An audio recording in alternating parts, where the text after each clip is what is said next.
내 어깨 상태가 어느 정도인지 스스로 이제 평가할 수 있도록 평가하는 방법을 좀 준비했고요. 그 다음에 우리가 이제 어깨 통증이 생기는 근본적인 원인들, 이런 것들을, 제가 좀 많이 준비를 해봤어요. 이제 첫 번째는 이제 근육 조직의 변화, 그 다음에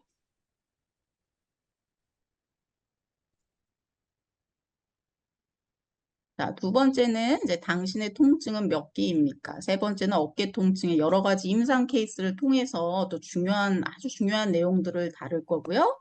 그 다음에 이제 마지막으로 평상시에 하면 좋은 우리 어깨 스트레치 방법들, 이런 것들을 좀 소개하도록 할게요. 자, 그럼 첫 번째. 자, 우리가 이제 기본적인 거는 알아야 되니까 이제 좀 말씀을 드릴게요. 자, 우리가 이제 견갑골, 우리 어깨에 대해서 오늘 공부를 하는 거니까 여기 이제 보시면 여기 견갑골 보이시죠? 그 다음에 요 견갑골을 중심으로 붙어 있는 근육이 모두 몇 개가 있냐면 17개의 근육이 붙어 있어요. 굉장히 많은 근육이 붙어 있죠?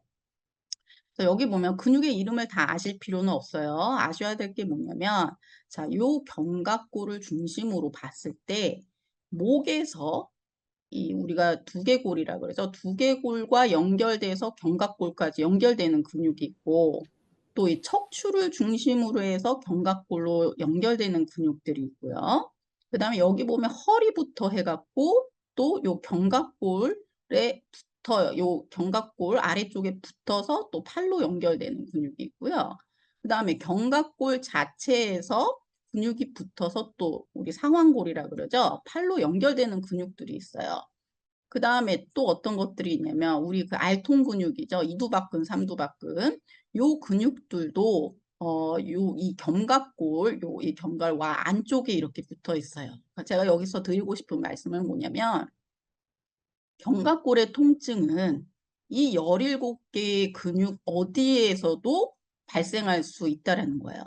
즉 어느 한 근육이 원인이 아니라 목 쪽이 원인이 될 수도 있고 등 쪽이 원인이 될 수도 있고 또 요 아래쪽 로어백 쪽의 원인이 될 수도 있고 또 이 상완골 쪽 근육에 문제가 있어서 이 견갑골에 통증이 생길 수가 있다라는 거, 어깨 통증이. 그래서 어쨌든 이 어깨 통증의 원인은 굉장히 이 다양한 17개 근육군들에 의해서 생길 수도 있다. 라는 것을 일단 좀 알았으면 좋겠어요. 자, 그 다음 볼게요. 근데 우리가 이제 근육에 대해서는 너무나 잘 알고 있고 또 알고 있는데 우리가 이번에 굉장히 알아야 될 새로운 우리 몸에 있는 조직에 대해서 설명을 하도록 하겠습니다. 뭐냐면 이 파샤 웹이라는 거예요. 이 파샤 웹은 뭐냐면 자, 여기 보이시죠? 이 그림. 이 파샤 웹은 우리 온몸에 다 퍼져 있어요. 마치 막 거미줄 실타래처럼 돼 있죠? 근데 이 파샤 웹은 굉장히 사실은 요거는 이미 섬유화질로 변한 파샤 웹이에요. 원래 파샤 웹은 물기가 굉장히 촉촉하고 물기가 풍성해서 딱 보면 마치 크리스탈 같은 재질로 돼 있어요. 그래서 이제 제가 다음 영상에 이 파샤 웹, 우리의 온몸을 다 덮고 있는 즉 근육과 근육 사이, 심지어는 저희 각막에도 다 있어요. 이렇게 잡아당기면 이 파샤 웹이 쫙 잡아당겨집니다. 그 정도로 이 온몸 머리부터 발끝까지 근육과 근육 사이사이, 조직과 조직 사이사이에 이 파샤 웹들이 다 퍼져 있는데 그게 이제 어떤 역할을 하는지, 왜 우리가 이것을 알아야지 또 우리 몸의 변화와 어깨 통증에 관해서 이해가 될 수 있는지 뭐 이제 이 화면을 보여드리도록 할게요. 영상이 바로 퍼즈, 즉 이제 의학용으로는 그 파샤 웹이라 그래요. 그 영상을 보고 계십니다. 근데 보시면 이렇게 막 물기가 굉장히 촉촉하고 막 크리스탈처럼 생겼죠. 그리고 이 파샤 웹은 이 퍼즈는 우리 온몸에 다 이렇게 퍼져 있어요. 그래서 근육과 근육 사이, 그래서 조직과 조직 사이에 이렇게 퍼져 있어서 마치 윤활유 같은 역할을 해줍니다. 그래서 우리 몸이 움직일 때마다 이 퍼즈가 함께 움직여지는 것을 볼 수가 있어요. 근데 문제는 뭐냐면 이 퍼즈가 이렇게 매일매일 이제 만들어지는데 어, 몸이 움직여지지 않으면 이렇게 윤활유처럼 몸을 부드럽게 움직이게 해주는 이 기능이 점점점 떨어지게 됩니다. 즉 이렇게 섬유 화질이 되면서 물기가 없어지고 점점점 이렇게 마르듯이 변형이 돼가면서 결국에는 이 오래 쓰지 않은 근육들, 특히 이제 뭐 통증으로 인해서 오래 쓰지 않았다던가 아니면은 뭐 우리 뇌손상 환자분들처럼 마비가 와서 오래 근육을 쓰지 않은 분들은 이 퍼즈의 변형이 오면서 근육과 근육 사이에 그 섬유질 변형으로 인해서 유착이 돼버려요. 이렇게 늘어붙게 돼요. 그러면서 이제 점점 관절 가동 범위가 줄어들게 됩니다. 그래서 이 퍼즈는 특히 우리 몸이 움직일 때 같이 보시면 이렇게 지금 찢어지기도 하고, 이게 합쳐지기도 하고, 그리고 이게 사라지기도 해요. 그래서 우리가 이거를 멜팅이라고 이야기를 합니다. 우리가 스트레치를 할 때, 이 퍼즈들이, 파샤 웹이 이렇게 서로, 이렇게 막 분리가 되기도 하고 합쳐지기도 하고 하면서 이렇게 윤활유 같은 역할을 하게 됩니다. 네, 잘 보셨죠? 그래서 이 파샤 웹이 화면에서 보신 영상이 것처럼 바로 굉장히 크리스탈처럼, 그죠? 물기가 촉촉하고 이러는데, 근데 이 파샤 웹 자체가 우리가 이제 움직이지 않고, 특히 통증 때문에 오랫동안 움직이지 않게 되면, 이 파샤 웹이 아까 화면 앞쪽에서 본 것처럼 이렇게 섬유화질이 돼요. 즉 이렇게 신축성 있게 이렇게 서로 막 이렇게 분리가 됐다가 붙었다가 하면서 이 윤활유 같은 역할을 하는 기능이 떨어지게 되는 거죠. 그러면서 이제 우리 몸이 점점 이렇게 뻣뻣해진다는 표현을 하게 되죠. 그런 것처럼 우리 몸이 이렇게 섬유화질 되는 그런 변형을 일으키게 됩니다. 자, 그래서 그러면 이 영상이 이 파샤의 어떤 그 성질을 우리가 어떤 그 아큐펑처라 그러죠. 우리가 침 놓으시는 분이 침을 놓는 연구를 하다가 이 파샤 웹의 그 기능을 발견하게 되었어요. 그래서 일단은 이분이 하는 그 영상을 보여드릴 건데 영어로 된 영상인데 이게 무슨 말이냐면 이렇게 침을 딱 놓잖아요. 침을 딱 놨을 때 그 파샤 웹들이 마치 이렇게 회오리처럼 그 들어온 침을 확 휘감더라 그 말이에요. 그리고 나서 나타나는 반응이 뭐였냐면 이 주변에 있는 그 세포들이 같이 반응을 하면서 그 이완이 되는 효과가 나타나는 것을 발견하게 되었어요. 즉, 이 파샤 웹이 물리적인 반응에 이제 그 몸을 이완시키는 그런 반응을 나타낸다는 겁니다.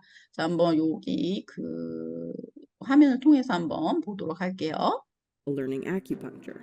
She noticed that as the needle was inserted into the skin, something seemed to be grabbing and pulling at it. When Langevin took these results to the lab, an MRI revealed that the collagen fibers of the fascia were actually winding themselves around the needle, like spaghetti on a fork. And what's more, the fibroblasts sent out chemical signals to the surrounding tissue, allowing it to expand and then relax. The fibroblasts that are inside the tissues, up to several centimeters away, not just only at the needle, they expand. They respond, it relaxes the tissue. 그러니까 무슨 말이냐면 침을 하나 딱 놨는데 그 침 놓은 그 자리만 이게 릴렉스가 되는 게 아니라 주변에 몇 센치까지 그 릴렉스가 근육 그 이완이 되는 효과가 나타나는 반응을 찾아내게 된 거죠. 그래서 우리가 이제 침을 맞으면 뭐 무슨 효과가 있나요? 뭐 이런 질문들 많이 하잖아요. 이 과학적인 원리는 이렇습니다. 그래서 우리가 그 마사지를 받는 것도 그렇고 물리치료를 받는 것도 그렇고 바로 이 파샤 웹의 펑션, 이 기능을 이제 활성화시켜서 우리가 이완 효과를 나타나게 되는 거예요. 그래서 이제 옛날에는 우리가 이제 과학적으로 이 정도까지 우리 몸을 디테일하게 이제 보지 못했을 때에는 그러니까 근육 조직 자체에만 우리가 신경을 썼단 말이에요. 그래서 뭐 스트레치 하세요, 뭐 근육을 뭐 늘리세요 이렇게 했는데 요즘 이제 과학이 발전하면서 이게 이 몸의 디테일한 부분까지 저희가 이제 알게 되면서 오십견에 대한 비밀이라던가 우리 몸이 굳어지는 비밀들 요런 것들이 이제 밝혀지기 시작했습니다. 그래서 이제 요즘 치료에는 어떤 것에 포커스를 두냐면 바로 이 파샤 웹의 기능, 이것을 최대한 활성화시키고 이것을 회복시켜서 몸에 그런 그 근육의 어떤 뭐 쇼트닝이라던가 짧아짐이라던가 이런 텐션을 낮추는 치료를 많이 하고 있죠. 자, 그래서 일단 요 사진을 한번 보실게요. 자, 제가 레이저를 끄겠습니다. 자, 요 A의 사진을 보시면 요게 이제 우리가 마이크로 현미경을 봤을 때 정상적인 웹의 이제 모양이에요. 그런데 어떤 사람이 이제 골절이 돼서 우리 그죠? 캐스트를 했단 말이에요. 네, 고정을 했는데 3주 고정 후에 다시 찍었더니 지금 보시니까 어때요? 굉장히 막 실타래처럼 막 얽혀 있고 이미 섬유화질 변형을 일으킨 거예요. 그래서 우리가 뭐 골절 후에 이거 캐스트 해보신 분들은 알 거예요. 아니면은 수술 후에도 마찬가지고요. 뭐 고관절 수술을 하셨다던가 무릎 관절 수술을 하셨다던가 수술 후에 우리가 이제 관절 가동 범위를 늘리는 치료를 하잖아요. 그때 어마어마한 통증이 있는데 그 원인이 뭐냐면 이 근육 사이사이 조직 사이사이에 있는 이 파이버 웹이 이렇게 섬유화질로 변형이 됐기 때문에 그래요. 그래서 이렇게 3주만 지나도 우리 몸이 움직여지지 않으면 이러한 어마어마한 변화 때문에 우리가 이제 관절 가동 범위를 늘리거나 아니면 마사지 치료를 받거나 할 때 통증을 느낄 수밖에 없다는 거죠. 그래서 이 파샤 웹을 우리가 물기를 촉촉하게 건강하게 유지하기 위해서는 이 평소 관절의 가동 범위가 축소되지 않도록 스트레치를 계속 해줘야 돼요. 그래서 우리 어르신들 보면 평상시 이제 쓰는 만큼만 쓰잖아요. 우리가 모든 생활이 팔도 내가 올리는 만큼만 올리고, 그죠? 다리도 내가 뭐 걸을 때, 뭐 달릴 때 외에는 그 이상은 뭐 구부리거나 피거나 할 일이 없단 말이에요. 근데 그거를 하지 않으면 이 파샤 웹 자체가 어떻게 되냐면, 내가 이 이상은 늘어나지 않아도 되는구나 하면서 그 나머지 관절 각도 이상은 이게 늘어나지가 않아요. 점점점 어떻게 돼요? 이게 섬유화질이 돼서 이 관절 가동 범위에도 영향을 미치게 돼요. 물론 근육에도 이렇게 근육이 짧아지는 그런 것도 있지만 이 파샤 웹이 섬유화질 되는 것도 간과를 할 수가 없습니다. 자, 그래서 어쨌든 우리 몸속에는 근육에 대한 정보도 있지만 오늘 새로운 거 이 파샤 웹에 대해서 다시 한번 보게 됐고요. 자, 이제 이번에는 이제 뭐를 볼 거냐면 자, 이제 우리 몸에 이제 이러이러한 것들이 있는데 이 당신의 통증은 몇 기냐? 자, 제가 이거를 왜 넣었냐면 제가 이제 환자분들이 오시잖아요. 오시면은 연령대가 되게 다양하게 오신단 말이에요. 근데 통증이 바로 생기셨을 때 오는 분이 있고 아니면은 뭐 좀 낫겠지 뭐 이러다 낫겠지 하면서 놔뒀더니 점점 아파지는 거예요. 그래서 나중에는 막 진짜 기능을 할 수 없을 정도로 막 심각해져서 오시는 분들이 있어요. 그래서 지금 요 정보는 뭐냐면 제가 이제 임상 환자들을 보면서 이 통증도 암처럼 4단계로 나눌 수가 있겠더라고요. 그래서 여러분들이 지금 나의 지금 통증 단계는 어느 지점에 와 있는가. 그래서 요거를 기준으로 보시면 좋을 것 같아요. 자, 우리 암도 1기, 2기, 3기, 4기가 있잖아요. 이 근골격계 통증도 보니까 1기부터 4기까지 나누어 볼 수가 있겠더라고요. 자, 그러면 먼저 1기는 뭐냐면 이거는 그냥 통증 지점이 그냥 한 군데로 국소적인 거예요. 그냥 한 군데가 아픈 거예요. 근데 바로 통증이 생기셨을 때 이렇게 내원해서 치료를 받으시는 분들은 뭐 한두 번 간단한 치료나 아니면 스트레치로 이게 해결이 돼요. 통증이 생기면 빨리 오면 올수록 해결이 됩니다. 왜냐면 통증이라는 것은 굿사인이에요. 우리 몸이 우리에게 보내는 그러니까 좋은 신호예요. 여기가 잘못됐네. 나 좀 점검해줘. 우리한테 말을 하는 거거든요.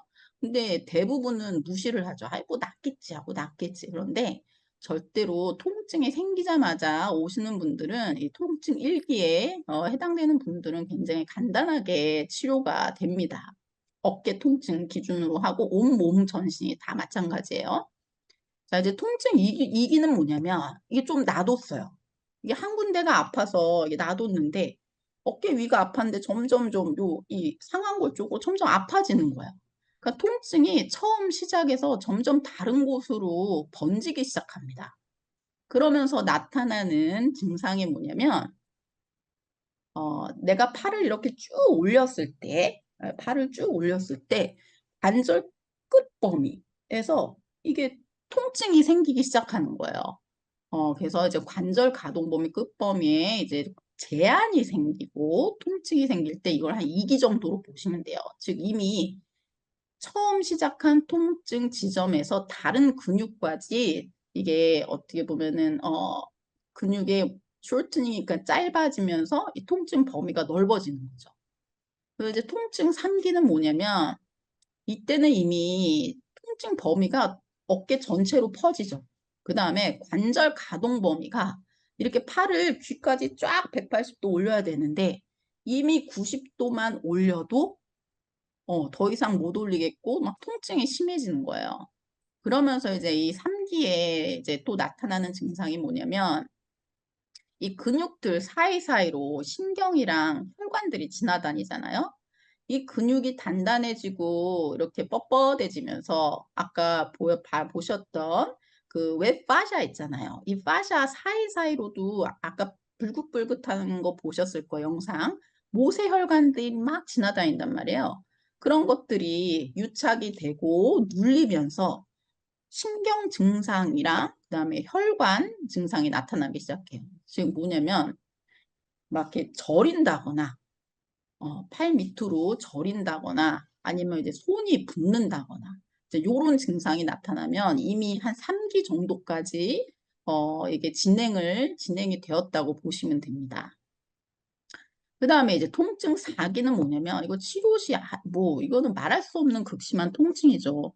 그러니까 우리가 말하는 흔히 오십견 같은 경우에는 통증 3기부터 이미 오십견이라고 보시면 돼요. 통증 4기는 뭐냐면 통증 범위가 이거는 어깨뿐만이 아니라 막 허리, 등, 팔까지 이제 이미 다 통증이 이제 범위가 더 넓어지고 관절 가동 범위가 팔을 올리기 시작하면서부터 아픈 거예요.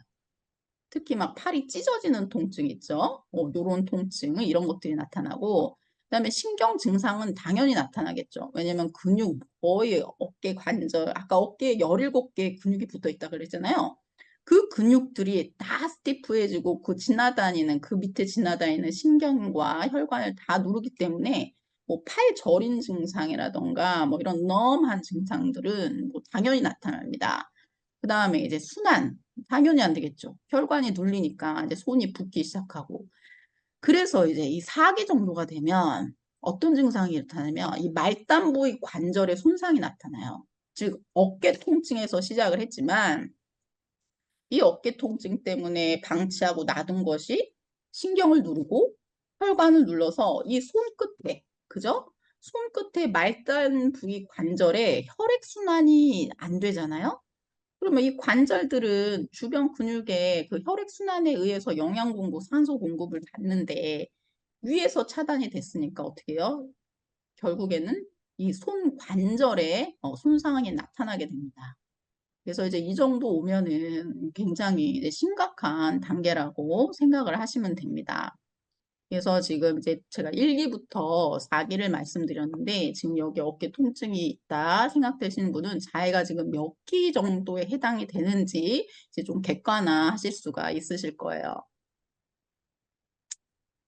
자, 그 다음에 이제는 이제 기본적인 것들을 설명했고요. 이제 지금부터는 이제 어깨 통증의 임상 케이스들, 즉 제가 이제 환자들을 보면서 어, 어깨가 너무 아파요. 근데 여기저기 치료를 엄청 많이 다니시는 거예요. 근데 낫지 않아요. 뭐 그때뿐이에요. 이런 분들이 굉장히 많죠.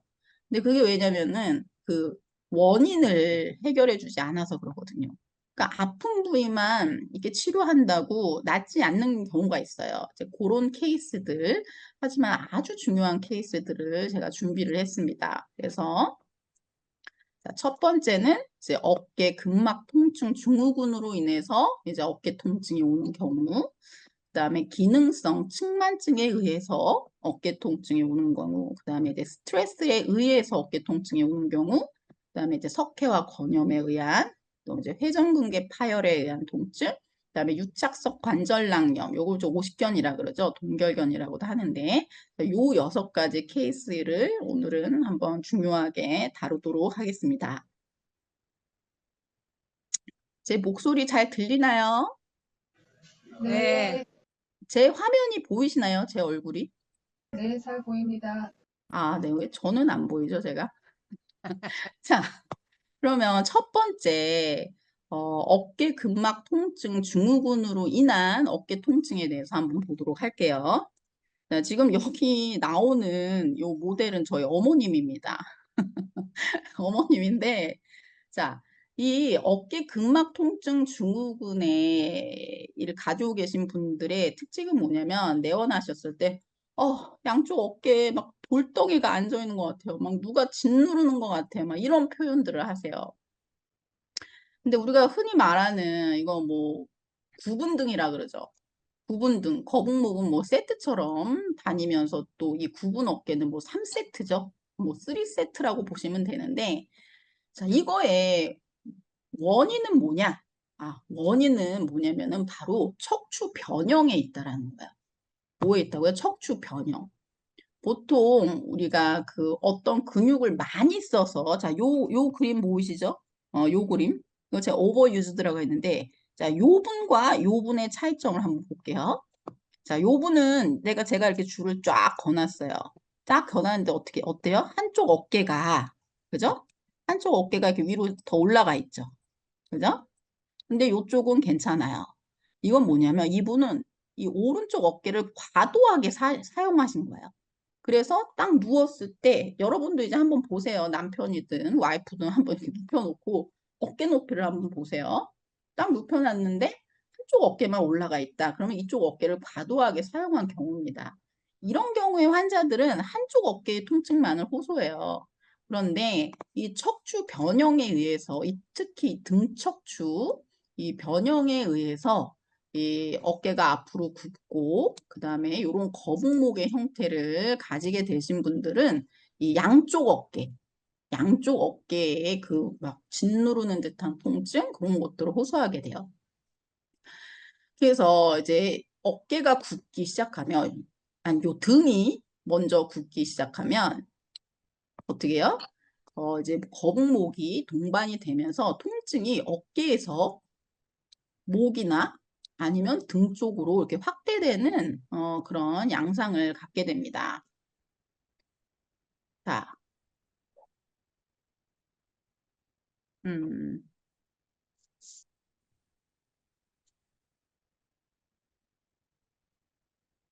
그다음에 자, 그러면은 이 척추 변형에 의한 통증이라 그랬잖아요. 이 거북등이.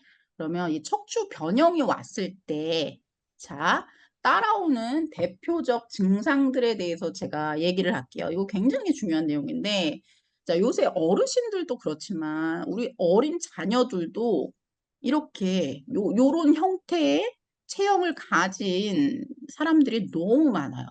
이제는 뭐 연령대를 가리질 않아요.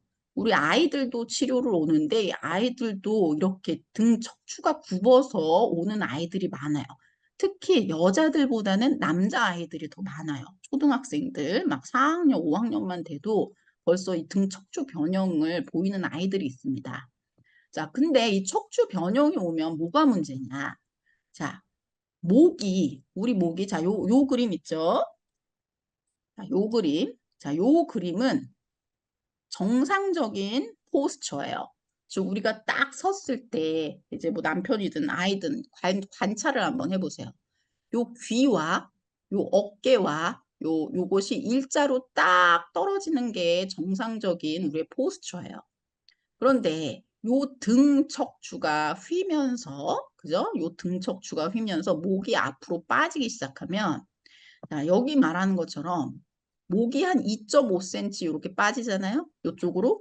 그러면은 약 4.5kg의 무게가 요 어깨에 더해집니다. 즉 2인치만 빠져도 여기 어때요? 원래 머리 무게가 4.5kg인데 2인치만 이렇게 빠져도 내 어깨에는 14.5kg의 무게가 더해지는 거예요. 3인치만 빠져도 어떻게 돼요? 훨씬 많이 갔죠? 이분의 어깨는, 양쪽 어깨에는 19kg의 사랑가마니죠. 사랑가마니를 얻고 있는 듯한 그 짓눌림을 느끼게 되는 거예요. 그래서 이 등 척추의 변형은 굉장히 위험 신호라고 보시면 됩니다. 특히 자라나는 아이들. 그 다음에 이제 두 번째 척추 변형이 오게 되면 또 대표적으로 따라오는 증상이 뭐냐면 우리 몸은요.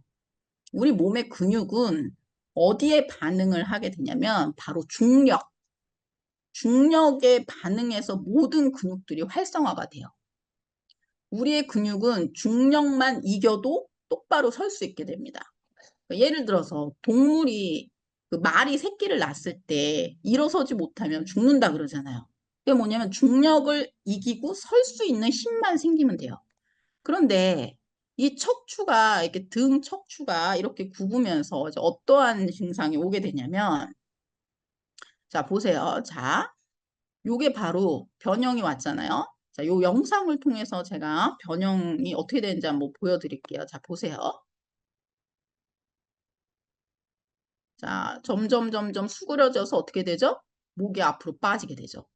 자, 요 등이 굽으면서 목이 앞으로 빠지는 거예요. 목이 먼저 빠지는 게 아닙니다. 자, 바로 요게 지금 요 그림인데 요 자세로 변형이 되면 요 옆에 보는 요 견갑골인데 요 옆에서 보는 견갑골 모양인데 원래 이 빨간 게 똑바로 섰을 때 바른 자세의 견갑골인데 보이시죠? 근데 등이 이렇게 굳게 되면은 견갑골이 어떻게 돼요? 앞으로 이렇게 굳게 돼요. 이렇게 돌게 되는 거죠. 위로 쭉 끌려 올라가요. 견갑골이. 자, 그러면서 이 등 이제 목 변형과 가슴 변형이 오게 되는데 근육들이 언밸런스가 생겨요. 즉 앞쪽 가슴 근육은 뺑뺑해집니다. 굉장히 타이트해져요. 그 다음에 이제 그 텐션이 올라가는 부분이 어디냐면 바로 이 어깨 부분, 그죠? 이 우리가 말하는 그 어깨의 근육과 그 다음에 목과 견갑골을 연결해주는 근육이 있어요. 그게 짧아지면서 견갑골을 위로 휙 당겨져 버려요. 그러면 또 반대편으로 약해지는 근육들이 있어요. 우리가 여기 아래쪽 삼각근 아래쪽이 약해지면서 이 어깨뼈가 쭉 더 끌려 올라가게 돼요. 즉 중요한 거는 이 등 척추의 변형은 우리 몸의 모든 근육의 밸런스를 다 바꿔버린다 그 말이에요. 왜? 중력에 대항해서 이 근육들이 이 파워나 길이나 이런 뭐 강도나 이런 것들이 다 변하게 돼요.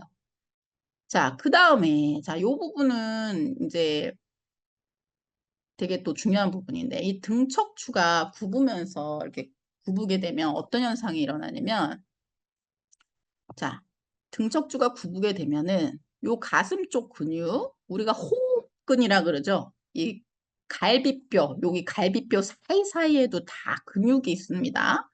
요 근육들도 텐션을 다 잃어버리게 돼요. 그래서, 자, 요 숨을 쉴 때 우리 장기의 움직임을 한번 볼게요. 자, 우리가 숨을 들이마시게 되면 어떻게 해요? 장기가 같이 쑥 내려가고 그 다음에 우리가 숨을 후 뱉으면 장기가 이렇게 올라오게 돼요. 즉, 이 장기의 움직임은 우리의 호흡과 함께 움직여요. 이분은 지금 이 사진은 체스트가 이 가슴이 똑바로 섰을 때 자세예요. 그런데 앞에 그림처럼 등이 굳게 되면은 지금도 한번 자세를 해보세요. 이렇게 등을 굽혀보세요. 숨 쉬는 게 쉽지가 않아요. 그러면서 문제가 생기는 게 뭐냐면 이 장기가 위아래로 원활하게 움직여지면서 소화기관이라던가 아니면 우리 배변기관 이게 굉장한 역할을 하는데 이 기능이 떨어지게 됩니다. 그래서 이제 우리 어르신들이 요런 자세가 되면 이제 동반되는 증상들이 뭐예요? 소화가 요새 잘 안 돼요. 아니면은, 요새 좀 변비가 심해졌어요. 이런 증상들도 이 어깨 통증뿐만 아니라 이런 내장 기관에 대한 문제들도 같이 생긴다라는 것을 심각하게 알았으면 좋겠어요. 특히 우리 어린아이들, 어머님들 잘 관찰하시고요. 자, 그렇다면 여러분들이 이제 관심 많잖아요. 이거를 어깨를 펴야 된다. 그래갖고 유튜브나 막 쇼츠에 막 이 동작만 하면 어깨가 펴집니다. 뭐 5분만 투자하면 뭐 구분등 해결됩니다. 이런 영상 많이 보셨죠? 근데 이거 해서 성공하신 분들 있나요? 저는 거의 없을 거라고 봐요. 왜냐면 굉장히 중요한 걸 간과했기 때문이에요. 자, 이거는 조금 어려운 내용인데 우리가 이제 세미나니까 이제 얘기를 하도록 하겠습니다. 자, 아주 희한한 그림이죠? 자, 우리 뇌 속에는 근육 지도라는 게 있어요. 제 클라이언트, 제 환자분들에게 누누이 얘기를 하지만, 자, 뇌를 이렇게 해부를 해보면, 우리 캐나다 신경외과 의사 와일드 펜필드라는 분이 1937년에 이제 논문으로 기재한 겁니다. 이분이 뇌에 전기 자극을 이렇게 막 했더니 전기 자극되는 부위마다 반응하는 부분이 있다는 걸 발견하게 되었어요. 그래서 우리 뇌에는 그 발이면 발, 몸통, 뭐 팔, 다리 이거를 관장하는 뇌 영역이 다 있구나라는 거를 발견하게 됐어요. 이거 굉장히 중요한 내용이에요. 무슨 말이냐면 요쪽 부분을 전기 자극을 줬더니 발가락이 자극을 하고 여기 부위를 전기 자극을 줬더니 손이 반응을 하고 즉 이 영역이 다 있다라는 거예요. 그래서 우리가 요 오른쪽, 왼쪽 이 운동 영역을 그 근육들을 관장하는 영역이 요 빨간 선에 있는데 요거 파란 건 감각이에요. 우리는 이제 운동 영역을 보는 거니까. 자, 요 빨간 영역이 있는데 오른쪽 요 빨간 영역은 이 왼쪽 몸의 근육들에 대한 정보들이 다 입력이 됩니다. 그 다음에 요 왼쪽에 이 운동 영역의 뇌에는 이 오른쪽에 있는 우리 몸에 있는 근육들의 모든 정보가 이렇게 입력이 돼요. 그러니까 왼쪽 오른쪽이 다를 수가 있겠죠. 그죠? 자, 그런데 더 중요한 건 뭐냐면 자, 여기 등에 대한 정보가 입력돼 있는 부분과 우리가 쇼츠를 보고 열심히 막 하잖아요. 어깨 운동에 대해 운동하는 영역이 같다, 다르다? 다르다라는 거예요. 즉, 이 구분등은 이 등 근육이 제대로 서지 못해서 이 시작이 된 그 증상인데 쇼트들은 다 이 어깨 쪽 있죠. 견갑골만 막 당겨주고 앞쪽 근육만 막 당겨주는 운동을 시키는 거예요. 원인은 해결하지 않고. 그래서 우리가 진짜 이제 이거는 교정 치료를 얘기하는 겁니다. 우리가 이 구분등에 의해 어깨가 아픈 거는 근본적인 건 이제 교정 치료를 해야 된다. 지금 그 말씀을 드리는 거예요. 그러면 교정 치료를 어떻게 해야 되느냐? 바로 요 뇌 영역을 생각해서 요 등 근육을 활성화시켜야 된다. 이제 그 얘기를 드리려고 하는 거예요. 아무리 팔 운동 열심히 하고 제껴봐야 소용없다. 그 말씀을 드리는 거예요. 자, 봅시다. 뭐 요 그림에 대해서는 설명하지 않을게요. 그러니까 요 그림을 사람으로 다시 만들었더니 뭐 이렇게 돼 있더라. 뭐 그 말이에요. 자, 어쨌든 중요한 게 아니니까 넘어가겠습니다. 자, 그래서 이제 그거에 대한 중요한 정보를 아시고 자, 이 그림을 볼게요. 이거 아주 재밌는 영상인데 제가 아까 뭐라 그랬죠? 오른쪽 근육에 대한 내 몸에 대한 정보는 왼쪽 뇌에 입력이 돼 있고 내 왼쪽 근육에 대한 모든 정보는 오른쪽 뇌에 입력이 돼 있다 그랬어요. 자, 이거는 제 실제 클라이언트입니다. 30대 한 초반 클라이언트인데 어깨가 아파서 왔어요. 한쪽 어깨가 아파서 왔는데 어쨌든 근데 이분은 몸이 굉장히 비틀어져 있어요. 그래서 절대 다리 꼬지 마시고 이제 똑바로 앉으세요 한 거예요.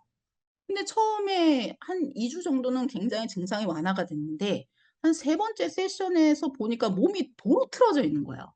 그래서 제가 가만히 관찰을 했어요. 근데 본인이 하는 말이 저는 이제 다리도 안 꼬고 똑바로 앉는데요 이러는 거예요. 그래서 제가 이분의 무의식 중의 자세를 제가 이렇게 사진을 찍게 됐어요. 이게 뭐냐면 이분은 본인은 다리를 꼬지 않았어요. 그리고 자기는 반드시 앉아 있다고 생각하고 앉은 거예요. 자, 근데 지금 자세가 어떻죠? 심각하죠? 심란하죠? 오른쪽 어깨는 처져 있고 왼쪽 어깨 올라가 있고 다리는 꼬지 않았으나 마치 꼬고 앉은 모양을 하고 있는 거예요. 이게 뭐냐면 바로 이 뇌 영역에 입력돼 있는 정보 때문에 그렇습니다. 이 뇌는요, 이미 이 사람이 30년 동안, 이분이 30년 동안 그 취하고 있던 자세가 이미 뇌 속에 다 입력이 된 거예요. 그래서 이분이 무의식적으로 나는 다리를 꼬지 않았고요, 똑바로 앉았어요 해도 이 뇌는 본인이 가지고 있는 정보를 이 근육들에게 보내서 그 자세를 취하게 한다는 거예요. 이 자세를 취하고 있을 때 우리 사람들은 어떻게 느끼냐? 편안하다. 이렇게 느끼는 거예요. 그래서 이 뇌 속에 이 오른쪽, 왼쪽 이 근육의 정보가 입력돼서 시간이 지날수록 그게 고착되기 시작하면 어때요? 교정하는 것이 점점점 어려워진다. 그 말이에요. 자, 요거는 그래서 이 뇌에 입력되는 정보들이 이 정도까지 우리에게 일상생활에 영향을 미친다는 것을 알아줬으면 좋겠고요. 자, 그래서 그렇다면 등 척추를 어떻게 피나요? 제가 이제 중요한 정보를 알려드리겠습니다. 자, 이 뇌의 근육 지도를 바꿔주는 자세를 해야 돼요. 바로 아까 말씀드렸죠. 이 등 척추가 등의 자세가 입력되어 있는 이 뇌에 그 정보를 다 갈아엎어야 돼요. 그래야지 이 증상에서 우리는 벗어날 수가 있어요. 이 어깨를 짓누르는 증상에서. 자, 먼저 자, 왼쪽 그림 보겠습니다. 자, 이거 이제 우리 그 몸의 안쪽 보여주는 건데 우리가 등 척추는 1번부터 12번까지 이렇게 있어요. 그죠? 12개의 등 척추가 있는데 어느 부위가 무너졌을 때 등이 굽기 시작하느냐? 바로 여기 우리 명치라 그러죠. 명치. 한번 만져보세요. 우리 그 이 배 위에 그 가장 뾰족한 부분 요 명치. 요 명치가 앞쪽으로 이렇게 콜랩스 됐을 때 딱 이렇게 굽어졌을 때 그 자세를 하면 요 명치의 끝 뒤로 가면 이게 바로 T9 레벨이에요. 즉 등척추 9번 정도가 되는 레벨인데 이 부위가 구부러지기 시작하면 어때요? 바로 이 구분 등의 변형으로 넘어가게 되는 겁니다. 그래서 요 구분 등을 여러분들이 교정을 하시려면 어떻게 해야 되냐면 자, 지금 잘 따라하세요. 이제는 자, 바로 요 명치 있죠? 요 명치를 위로 위방향으로 수직 방향으로 1cm나 2cm 딱 올려주시는 거예요. 자, 제가 영상을 통해서 한번 보여드리도록 할게요. 지금 이게 쭉 구부리고 지금 이 그림처럼 이렇게 구부리고 있는 분들 잘 보세요. 자, 요게 좀 평상시 여러분들 자세예요. 귀가 어깨보다 앞으로 빠져나와 있죠. 그런데 요 명치를 수직 방향으로 업! 그렇죠. 요렇게 해주시는 거예요. 자, 배를 앞으로 쑥 내미는 게 아니라 어떻게? 이 명치를 이 수직 방향으로 1cm 업 해준다는 느낌으로 끌어올리세요. 하고 계시나요? 하고 계시나요? 네. 네. 네. 네. 그래서 요 명치를 어떻게 수직 방향으로 1cm를 딱 끌어올린 자세에서 요거를 여러분들이 엎드려 있지 않는 한 24시간 요거 유지하셔야 돼요. 왜냐? 등 근육은요. 우리가 팔 근육처럼 힘을 써야지 할 때 힘을 막 팍팍 써서 쓰는 근육이 아니라 우리가 무의식 중에도 계속 우리 몸을 세우기 위해서 계속 일을 하고 있는 아이들이에요. 무슨 얘기인지 알겠죠?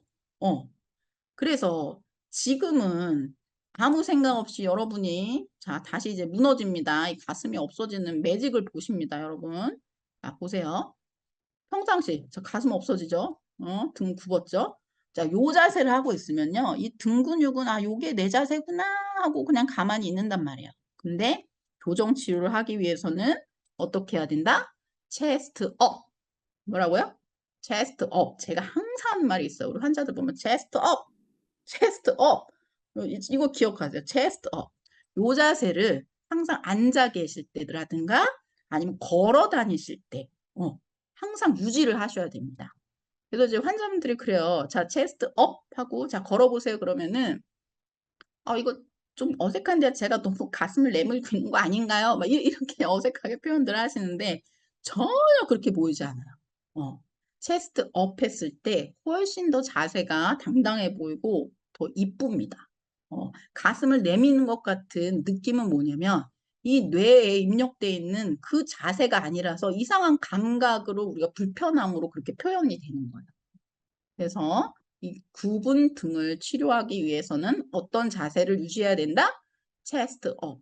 이거를 항상 유지를 해주셔야 된다. 우리 어르신들도 포기하지 마십시오. 됩니다. 자, 그러면은 한번 사진을 볼게요. 자, 우리 어머니예요. 우리 어머니 사진인데 저희 어머니가 등이 엄청 많이 굽으신 거예요. 나이 연세가 드시면서. 그래서 엄마 안 되겠어. 엄마 체스트 업, 체스트 업 해서 요새 계속 체스트 업 자세를 하시는데 주변 분들이 보기에도 엄마야 너 등 너무 많이 펴졌다 이런 말씀을 하세요. 우리 어머니가 등이 많이 굽었을 때 이제 설거지하고 하면은 등에 더 이제 그 로드가 걸리기 때문에 막 등 통증 이런 것 때문에 고생을 하셨는데 등을 펴면서 이 체스트 업 그죠? 별거 아니에요. 요거를 계속 유지를 하시면서 등 통증도 굉장히 많이 좋아지셨어요.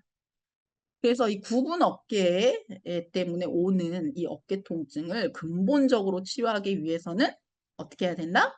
바로 척추 자세를 잡아주는 근육을 이렇게 체스트 업 해서 계속 활성화를 시켜주시고 그 다음에 어쨌든 아까 그 짧아진 근육들 보셨잖아요. 이 가슴 쪽 근육이랑 요 어깨 근육은 텐션이 막 올라가서 짧아져 있잖아요.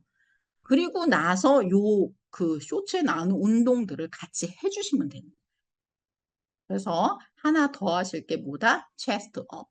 이거 반드시 기억해 주시기 바랍니다. 우리 아이들에게도 꼭 교육을 시켜주세요.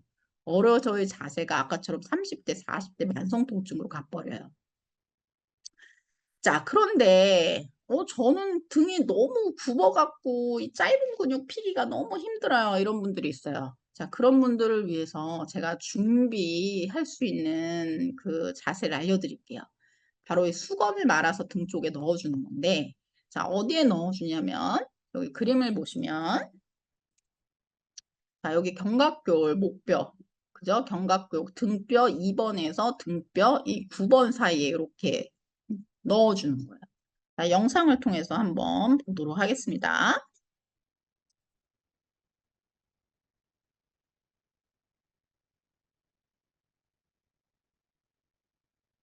자, 이렇게 수건을 말아서 두껍게 좀 마르시면 좋아요. 우리 사람 무게가 있기 때문에. 그다음에 바닥은 딱딱한 바닥에서 하시는 게 좋아요. 딱딱한 바닥. 그래서 요거를 자, 이렇게 말아서 이 척추, 그래서 척추 딱 중앙에다가 목뼈 아래에다가 이렇게 대시고 누우시는 거예요. 요 수건을 깔고 딱딱한 바닥에서 할수록 효과가 좋아요. 자, 이거를 깔고 그대로 누우신 다음에 어떻게 해요? 양쪽 팔을 쫙 벌리세요. 그러면은 이 어깨가 많이 굽으신 분들은요, 시원합니다. 그래서 내가 등이 너무 굽어서 이렇게 등 펴는 게 힘들다? 요거를 하루에 2, 30분씩 하세요. 저희 남편이 되게 좀 이게 심한 케이스였는데, 이거 하면서부터 뭐 어깨 통증에 대해서 컴플레인 뭐 전혀 없습니다. 굉장히 어깨도 많이 펴졌고 아주 건강해졌어요. 그래서 나는 좀 굽어서 이게 좀 뭔가 필요하다. 분은 아닌 분도 하셔도 좋아요. 굉장히 시원해요. 딱딱한 바닥에 누워서 한번 해보시기 바랍니다. 자, 그 다음에 자, 해서 이제 또 봤고요.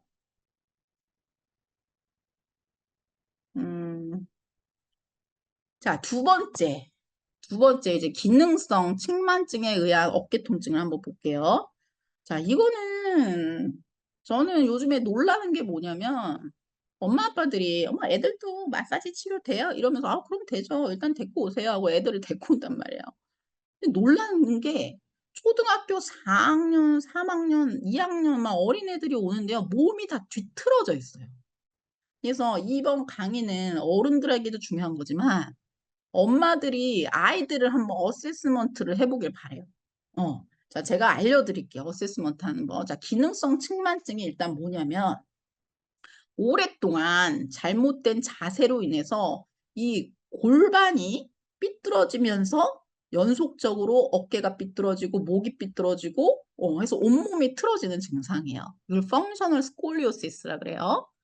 우리가 만약에 등뼈 뭐 높낮이가 틀려서 태어났을 때부터 막 높낮이가 틀려서 이 측만증이라 그래서 생기는 거하고는 틀린 거예요. 이거는 평상시 자세에 의해서 이렇게 변형이 되는 건데, 자, 한번 이제 체크를 잘 해보십시오. 어떻게 체크를 하냐면 이제 아이들이든 뭐 우통을 다 벗겨놓고 어디를 체크를 하시냐면, 자, 요 어깨 높이 있죠. 어깨가 어딜 높이를 보냐면 여기 보면 이 삼각형 맨 아랫뼈 보이시죠? 어깨 등뼈. 요 삼각형 등뼈를 손으로 짚어보세요. 양쪽을. 양쪽을 짚어봤더니 요 아이가 우리 아들이에요. 아들. 제가 이게 작년에 찍은 사진인데 얘가 좀 포스처가 이상해갖고 야, 너 이상하다. 너 우통 벗고 서봐라. 하고 했더니 세상에 우리 아이가 이 펑셔널 스콜리오시스가 있었던 거야. 등잔 밑이 어둡다고. 응. 그래서 제가 작년에 이거 해놓은 건데, 자, 보면 어떻게 하냐면, 요 양쪽 등 끝을 찍어보면, 한쪽 어깨에 이 삼각형 끝은 올라가 있고, 하나는 내려가 있죠. 자, 그 다음에 이제 포스처를 잘 관찰을 해보세요. 자, 포스처를 잘 관찰을 해보면, 자, 이제 허리 쪽을 보세요. 자, 여기가 더 짤룩한 거 보이시나요? 그리고 주름 두 개가 보이시죠? 그죠? 왼쪽에 비해서 몸이 오른쪽으로 이렇게 틀어진 거예요. 이 방향으로 이렇게 틀어진 거예요. 이렇게. 그죠? 팔도 보세요. 팔은, 왼쪽 팔은 앞으로 돌아가 있고, 그죠? 오른쪽 팔은 뒤로 돌아와 있죠. 그리고 어깨도 딱 봐도 지금 앞으로 굽어 있죠. 목은 앞으로 빠져 있고, 그죠? 그러니까 이 아이는 펑셔널 스콜리오시스뿐만 아니라 앞에서 언급한 뭐예요? 등이 굽은, 그죠? 거북목 형태까지 지금 동시에 진행이 돼가고 있는 상태에서 발견을 한 거야. 자, 그 다음에 자 이런 것들을 체크해 주시고 제일 중요한 게 뭐냐면 펑셔널 스콜리오시스는 딱 애들을 바닥에 엎드리게 하세요. 딱 엎드리게 했는데 발 길이가 틀려요. 자, 보시면 지금 오른쪽 발은 발 뒤꿈치만 봐도 지금 높이가 틀리죠. 그죠? 한쪽 발은 올라가 있고, 그죠? 한쪽 발은 이렇게 내려와 있어요. 주로 올라가 있는 발이 문제가 있는 거예요. 이렇게 올라가 있는 쪽이. 즉, 이 펑셔널 스콜리오시스의 변형은 어디가 시작이냐? 바로 이 골반이 시작입니다. 요 골반. 아시겠죠? 요 골반 쪽이 문제가 생기면 이렇게 한쪽 다리가 찍 올라가면서 어떻게 돼요? 시간이 지날수록 아까 뭐라 그랬죠? 우리의 근육은 근육, 즉 뭐예요? 중력에 대항해서 변형을 일으킨다 그랬잖아요. 이게 올라갔기 때문에 아유 뇌에서는 생각해요. 어머 이거 레벨 맞춰야지. 그러면서 이쪽 어깨를 슉 올려버려요. 올리면 어떻게 됐어요? 이 목과 이 어깨가 연결되어 있는 근육이 짧아지겠죠. 그러면서 이제 여기에 통증이 생기기 시작합니다. 그러면은 이게 올라가면 또 머리는 어떻게 되냐면 어머 어머 이거 또 삐뚤어졌네. 뇌에서는 그러면은 이걸 또 똑바로 해야지 하면서 이쪽 목을 또 이쪽으로 휙 돌려버려요. 그러면서 이런 그 스콜리오시스 패턴이 나타나게 되는 거예요. 그래서 통증이 시간이 지날수록 어떻게 해요? 어깨 통증에서 심하신 분들, 지금 어른 중에 이런 분들 많아요. 어깨 통증에서 점점점 목이 아파오기 시작하더니 나중에는 두통뿐만 아니라 턱관절에도 문제가 생깁니다. 턱관절까지 온 거는 거의 이 변형의 끝판왕으로 갔다고 생각하시면 돼요. 특히 어른들 중에 많아요. 그리고 이제 허리 쪽에서는 뭐냐면 이 허리가 삐뚤어지면서 이제 골반, 여기 엉덩이 쪽 근육에 문제가 생기면서 이제 신경 증상이 나중에 또 나타나게 돼요. 그러니까 이 펑셔널 스콜리오시스는요. 어렸을 때 조기 발견해서 빨리 고쳐줘야 돼요. 그렇지 않으면 20대, 30대 가면서 어떻게 되냐면 우리 이분처럼 되는 거예요. 아까 얘기했죠. 이거 오래 걸려요. 정말 열심히 하는 분들은 빨리 교정되는 분들은 6개월, 1년. 왜냐면 뇌 속의 지도를 바꿔줘야 되는 과정이 복잡해집니다. 아까 등척주가 굵은 거는 등척주만 펴주면서 나머지는 하면 되지만 이거는요. 오른쪽에 다리는 이렇게 돼 있고 왼쪽에 다리는 이렇게 돼 있고 입력 정보가요. 다 막 난장판이란 말이에요. 그거 하나하나를 다 교정을 해줘야 돼요. 치료를 통해서. 그게 이제 치료사가 하는 일인데 어쨌든 조기 발견이 매우 중요하다. 빨리 발견할수록 빨리 교정이 됩니다. 그 다음에 평소 자세 습관에 따라 변형 양상이 아주 다양해요. 뭐 제가 지금 화면에 보이는지 모르겠지만 어떤 분은요 이렇게 앉아 있고요. 어떤 분은 이렇게 앉아 있고요. 이 아이들이 앉아 있는 자세도 아주 다양해. 그래서 이 다양할수록 어떻게 해요? 뇌에 입력되는 정보가 복잡해지기 때문에 치료가 복잡해지는 거예요. 자, 그 다음에 틀어진 기간이 오래될수록 뭐다? 아까 말씀드렸듯이 통증 범위가 점점 머리 쪽으로는 턱관절 장애까지 그 다음에 하체 쪽으로는 그죠? 주로 이제 어디까지 가냐면 사이티카 좌골신경통이죠. 좌골신경통까지도 갑니다. 이게 저는 펑셔널 스콜리오시스는 조기 발견이 아주 중요하다. 그래서 이 기능성 척추 충만에 의한 어깨 통증의 이제 근본적인 치료법은 뭐냐? 첫 번째 아까 골반이 틀어지면서 생긴 거라 그랬죠? 골반 레벨을 맞춰줘야 돼요. 첫 번째 아주 중요해요. 근데 저 이런 케이스 봤어요. 저희 어린애인데 10살짜리인가? 12살짜리 여자아이예요. 근데 저한테 오기 전에 이제 카이로 선생님한테 방문을 했어요. 카이로프랙틱 선생님한테. 이제 골반이 삐뚤어져 있으니까 선생님이 뭘 추천하셨냐면 그 높낮이를 맞춰주는 신발을 제작하자라고 하신 거예요. 근데 그거를 제작하기 전에 저를 이제 방문하게 되셨는데 아니 여러분 생각해 보세요. 어린 아이는 잘못된 자세에 의해서 비뚤어진 거기 때문에 이거를 충분히 교정을 할 수가 있는데 교정 전에 미리 한쪽 다리 올라가 있는 다리를 높여주는 신발을 신겨버리면 어떻게 되겠어요? 그 아이는? 삐뚤어진 자에서 몸은 뭔가 좀 맞는 것 같지만 이미 위쪽으로는 틀어지기 시작하는 거예요. 그래서 이게 뭐 뼈가 높낮이가 안 맞아서 생긴 그런 척추측만이 아니라 잘못된 자세에 생긴 기능성 척추측만은 고정 신발부터 신기면 절대 안 됩니다. 절대 이건 아이를 망치는 길이에요. 아이를 평생 어른이 돼서 만성 통증에 시달리게 하는 거예요. 첫 번째 뭐다? 골반 레벨을 맞춰줘야 된다. 그 다음에 이제 뭐 이 등 근육도 언밸런스하게 발달이 돼요. 한쪽 등 근육은 굵어지고 한쪽 등 근육은 힘이 없습니다. 그래서 이제 이런 비대해진 근육도 축소시켜야 되고요. 근데 마찬가지로 아까 얘기했죠. 짧아진 근육들도 스트레치해서 풀어줘야 되고요. 그 다음에 제일 중요한 거 어린아이들은 요것만 해줘도 자동으로 교정이 돼요. 뭐냐면 바로 어른들도 마찬가지예요. 어른들도 이 잘못된 습관만 고쳐도 골반 레벨이 많이 좋아집니다. 뭐냐면 다리 꼬고 앉는 거. 그 노래 아시죠? 다리 꼬지 마. 다리 꼬지 마. 이거 다리요. 제발 좀 꼬지 마세요. 이거 다리 꼬는 거 골반 틀어지게 하는 가장 큰 원인 중에 하나입니다. 그 다음에 짝다리로 서는 거 있죠. 이렇게 딱 서 계실 때 한쪽 다리로 딱 서서 이렇게 서는 거 있잖아요. 이것도 골반을 틀어지게 하는 아주 나쁜 습관 중에 하나입니다. 이런 것들만 안 해도 골반 레벨이 다리 딱 길이 맞춰보면요. 틀려요. 벌써 틀려요. 자, 그 다음에 이제 이미 너무 많이 짧아졌다. 이제 뭐 20, 30대 와서 막 짧아진 근육 다 짧아졌고 틀어졌다. 그런 분들은 꾸준한 스트레치와 자세를 관찰해야 돼요. 자, 이분은 자세 관찰을 안 한 거예요. 본인은 똑바로 앉아있다 생각했는데 아닌 거죠. 그래서 교정 치료를 하는 동안에는 이렇게 수시로 거울도 이렇게 보고 내 어깨가 바른가? 몸이 좀 틀어졌나? 이런 걸 수시로 확인해 주는 것이 좋습니다. 그 다음에 이제 어른들한테 중요한 거, 아이들도 마찬가지죠. 이 자세를 비틀게 만드는 작업 환경을 바꿔줘야 돼요.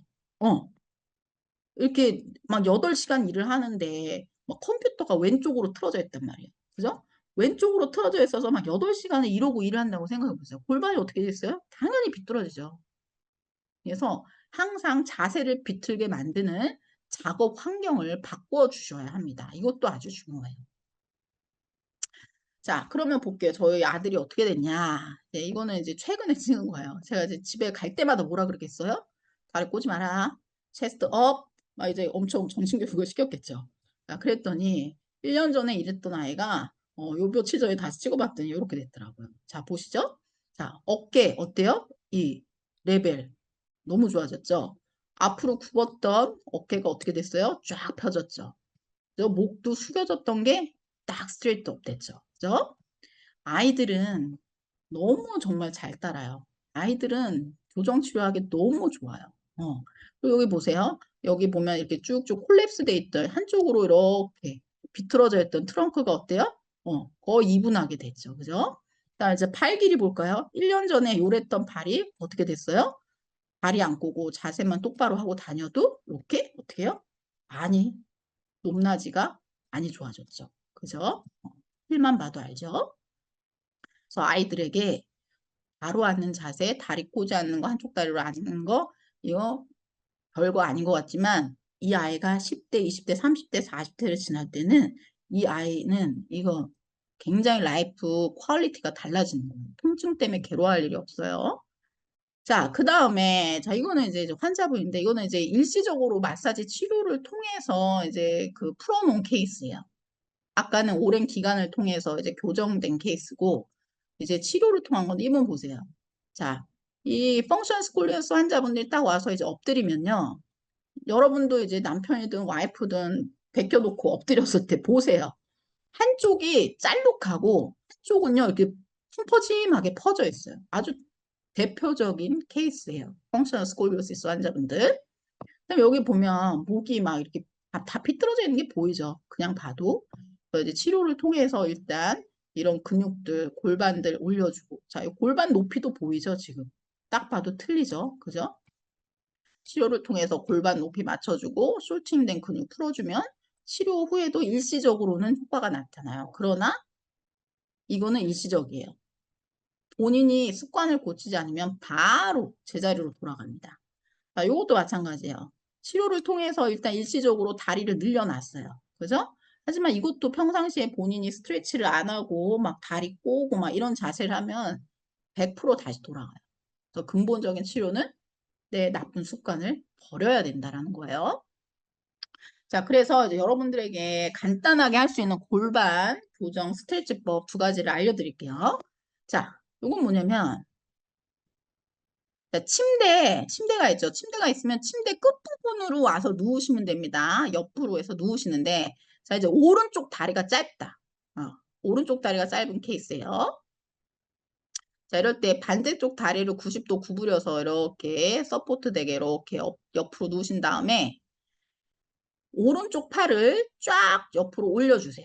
이렇게 쫙 올려서 립케이지, 그리고 흉곽을 쫙 당겨주는 거예요. 그 다음에, 이 짧아진 다리를 뒤로 훅 떨어뜨리는 거예요. 자, 그러면 어떻게 돼요? 골반이 이렇게 돌면서, 그죠? 요 부분이 쫙 늘어나겠죠. 그죠?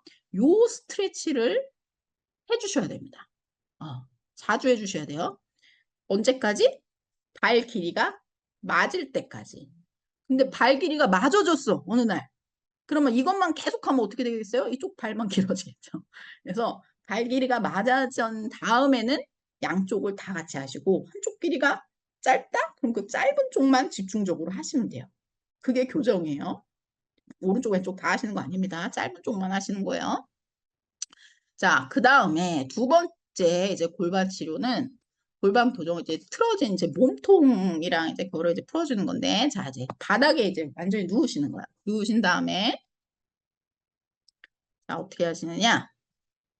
무릎을 세우세요. 그리고 팔을 옆으로 쫙 벌리신 다음에 무릎을 붙이셔야 됩니다. 양쪽 무릎을 붙이고 반대쪽 무릎이 땅에 거의 닿을 때까지 쭉 늘려주세요. 자, 한번 이제 느낌을 느껴주는 거야. 이쪽에 느낌이 땡기나? 자, 반대쪽으로 쭉 돌려서 닿게 하면 또 이쪽이 땡기나? 근데 해보니까 이쪽이 더 땡기네? 그러면 밑에 발을 빼서 무릎에 올려서 지그시 눌러주시는 겁니다. 그러면 어디에 텐션이 느껴지냐면 요 부위에 텐션이 느껴져요. 이렇게 해서 더 땡땡한 부위를 스트레치를 해주시는 겁니다. 자, 이번에는 나는 했는데 쭉 눌러주니까 자, 이 부위가 더 텐션이 느껴져요. 그럼 어떻게 해요? 반대쪽 발을 빼서 지그시 눌러주시는 겁니다. 그럼 이 부위에 쫙 늘어나는 텐션을 느끼실 수가 있어요. 그래서 이렇게 했을 때 이게 좌우 텐션이 같아질 때까지 이 동작을 반복해서 스트레치를 해주시면 됩니다. 아시겠죠? 자, 그래서 이제 여기까지 이제 스콜리오시스에 대한 거 봤고요. 자, 이제 이번에는 이제 어떻게 보면 이 흉측 정신 건강 그 우리 학회와 맞는 부분인 것 같아요. 이제 스트레스 호르몬에 의한 어깨 통증에 대해서 한번 다뤄볼게요. 자, 이건 뭐냐면 이것도 굉장히 만성 통증에 시달리시는 분이에요. 근데 이런 분이 오면 이렇게 아까 어세스먼트를 했을 때 몸 평가를 했을 때 막 이렇게 등이 붓거나 뭐 거북목이 있거나 뭐 굽은 어깨가 있거나 이런 것도 아니에요. 그렇다고 뭐 펑셔널 스콜리오시스 뭐 측만증이 있거나 그것도 아니에요. 근데 아파요. 항상 아파요. 이런 분들은 이렇게 몸을 펠페이션 즉 만졌을 때 이제 어떤 느낌이 오냐면 전체적으로요. 그 몸의 근육의 긴장도가 굉장히 높습니다. 좀 이렇게 누르면요. 이 뭐 무슨 빵빵한 풍선처럼 뺑뺑이에요. 이 근육부터 근육의 압이 느껴져요. 그리고 이렇게 특히 아프다는 부위를 이렇게 만져보잖아요. 그러면 정상적인 근육 조직이랑은 굉장히 다른 느낌이에요. 이게 왜 그러냐면 오랜 기간 동안 이 스트레스 호르몬에 의해서 이 조직이 변화된 케이스인데 자, 그럼 이런 것들을 우리가 어떻게 이거는 예방 차원에서 하는 게 훨씬 더 좋을 것 같아요. 특히 우리 어린아이들, 되게 어린아이들을 키우시거나 아니면 뭐 본인이 스트레스가 뭐 많은 그런 환경에 노출이 돼 있다. 이런 분들은 이거를 스트레스 호르몬을 낮추는 방법을 알면 굉장히 좋을 것 같아요. 자, 그럼 봅시다. 자, 스트레스 호르몬에 의한 어깨 통증은 자, 이게 이제 일단 뇌를 한번 볼게요. 자, 여기 보시면 우리 몸은요 스트레스 호르몬을 이렇게 트리거하는 스트레스 호르몬이 나오게끔 자극하는 시스템이 이제 크게 몇 가지가 있는데 제일 중요한 게 이제 두 가지가 있어요. 그게 뭐냐면 바로 이 림빅 시스템. 이건 뭐냐면 우리의 그 감정을 그 컨트롤하는 그런 이 부위인데 이 뇌 속에 있는 부위인데 우리가 감정이 막 나쁠 때 막 기분 나쁘고 이럴 때도 막 스트레스 받아 이러잖아요. 그게 딱 트리거가 됐을 때도 여기 보면은 이 뇌하 수체 전엽이에요. 여기 정말 조그만 기관인데 뇌 속에 있는 정말 조그만 기관인데 여기에 어떻게 해요? 스트레스 받았어. 이야, 스트레스 호르몬 내보내! 그러면서 어디에다 명령을 하냐면 여기 신장 있죠? 신장에 보면 요 맨 끝에 부신피질이라는 게 있어요. 이 부신피질한테 명령을 해요. 야, 스트레스 나왔어. 야, 스트레스 호르몬. 그러면 이제 스트레스 호르몬인 코르티졸이 막 방출이 되는 거예요. 그래서 우리가 이 림빅 시스템을 통해서도 우리의 스트레스 호르몬이 어떻게 트리거가 될 수 있다. 이건 뭐 너무나 다 잘 알고 있죠. 그런데 재밌는 게 이 냄새 있잖아요. 냄새를 통해서도 이 림빅 시스템, 즉 우리 그 감정을 컨트롤하는 이게요 트리거가 된다라는 거예요. 그래서 우리 그 치료 중에 그 향기 치료라는 게 있죠. 아로마 테라피라는 게 있잖아요. 이게 뭐냐면 이 스트레스 호르몬을 줄여주는 치료예요. 이 이모셔널 우리의 감정을 컨트롤하는 이 면역계를 이렇게 컴 다운 시켜주는 역할을 하는 거예요.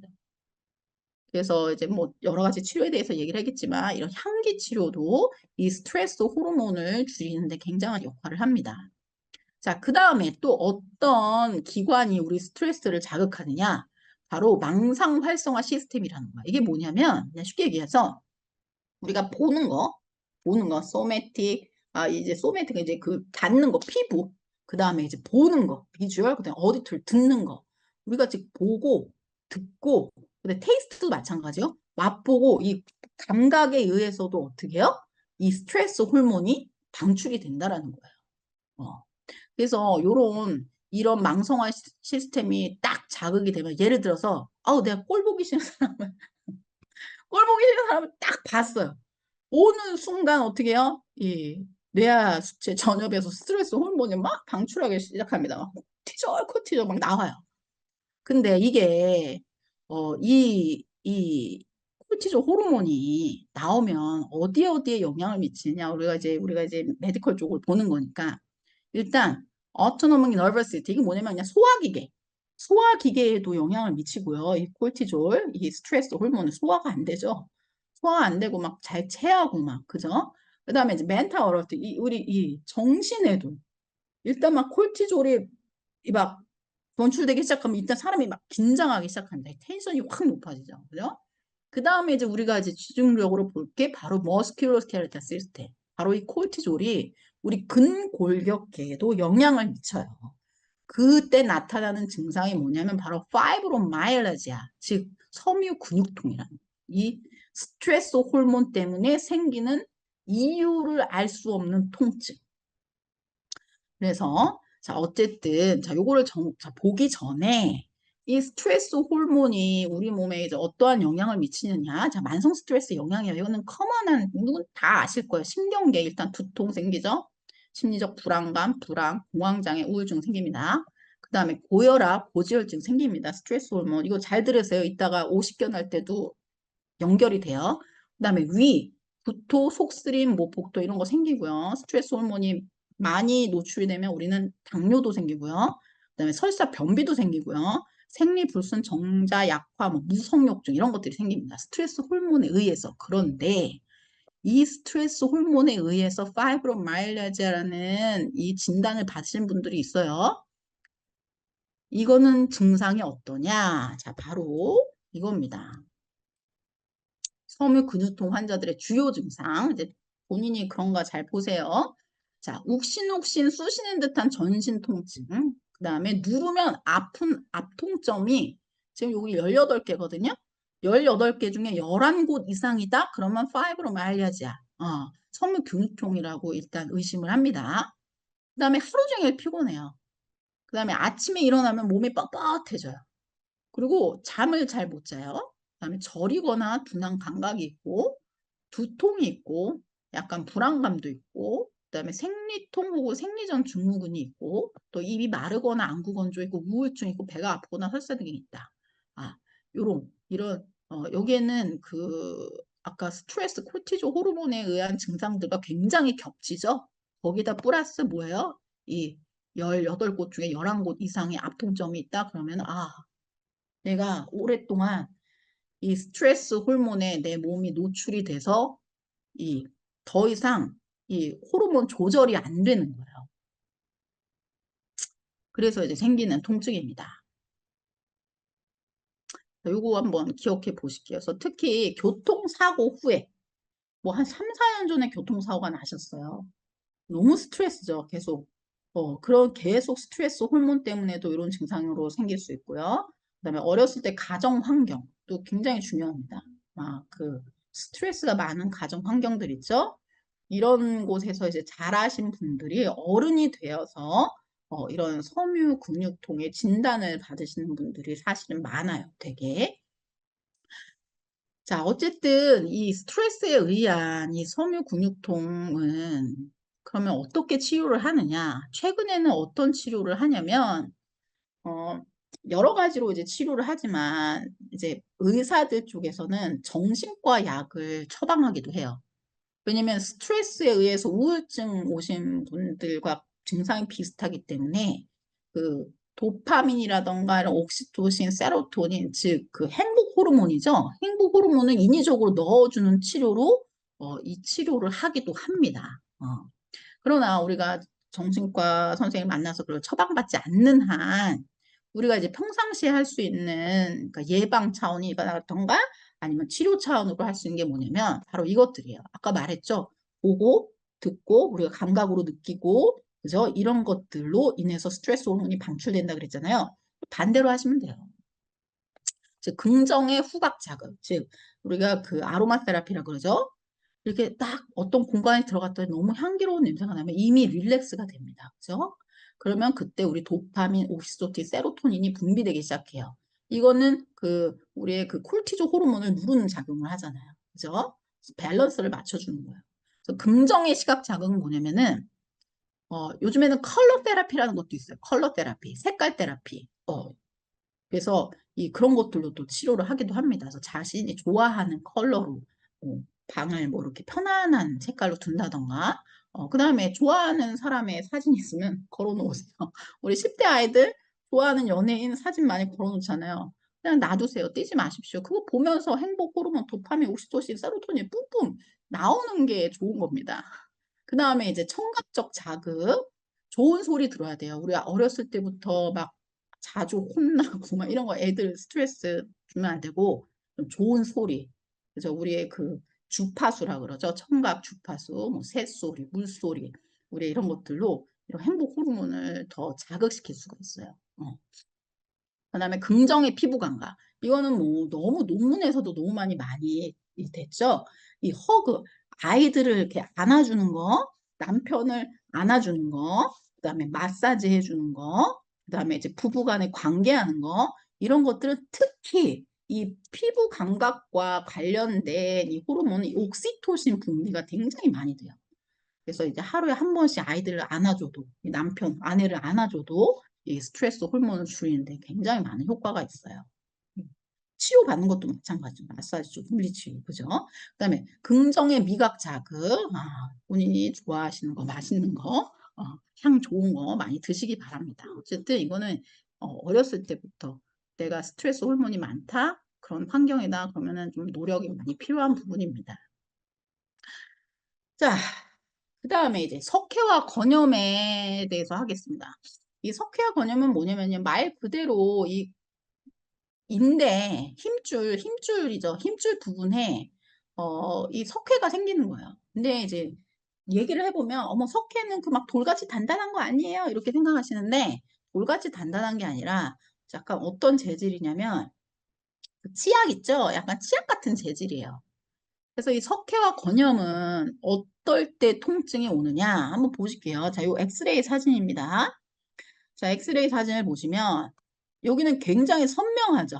그죠? 근데 여기는 굉장히 흐릿하죠. 이거는 이제 형성기예요. 형성기랑 휴식기 이게 딱 생길 때. 근데 석회와 건염의 통증은 바로 이렇게 흐릿해질 때. 이게 뭐냐면 몸에서 얘를 막 흡수하는 흡수 단계에 극심한 통증이 나타나요. 즉 회복되는 과정에서 나타나는 통증입니다. 근데 이 통증이 너무 심하기 때문에 특히 밤중에 많이 일어나요. 막 잘 때 막 너무 아픈 거예요. 이 50견에서 오는 통증이랑 좀 틀려요. 어쨌든 막 이 통증이 너무 심해요. 근데 더 웃긴 게 이 스케알 건염은요.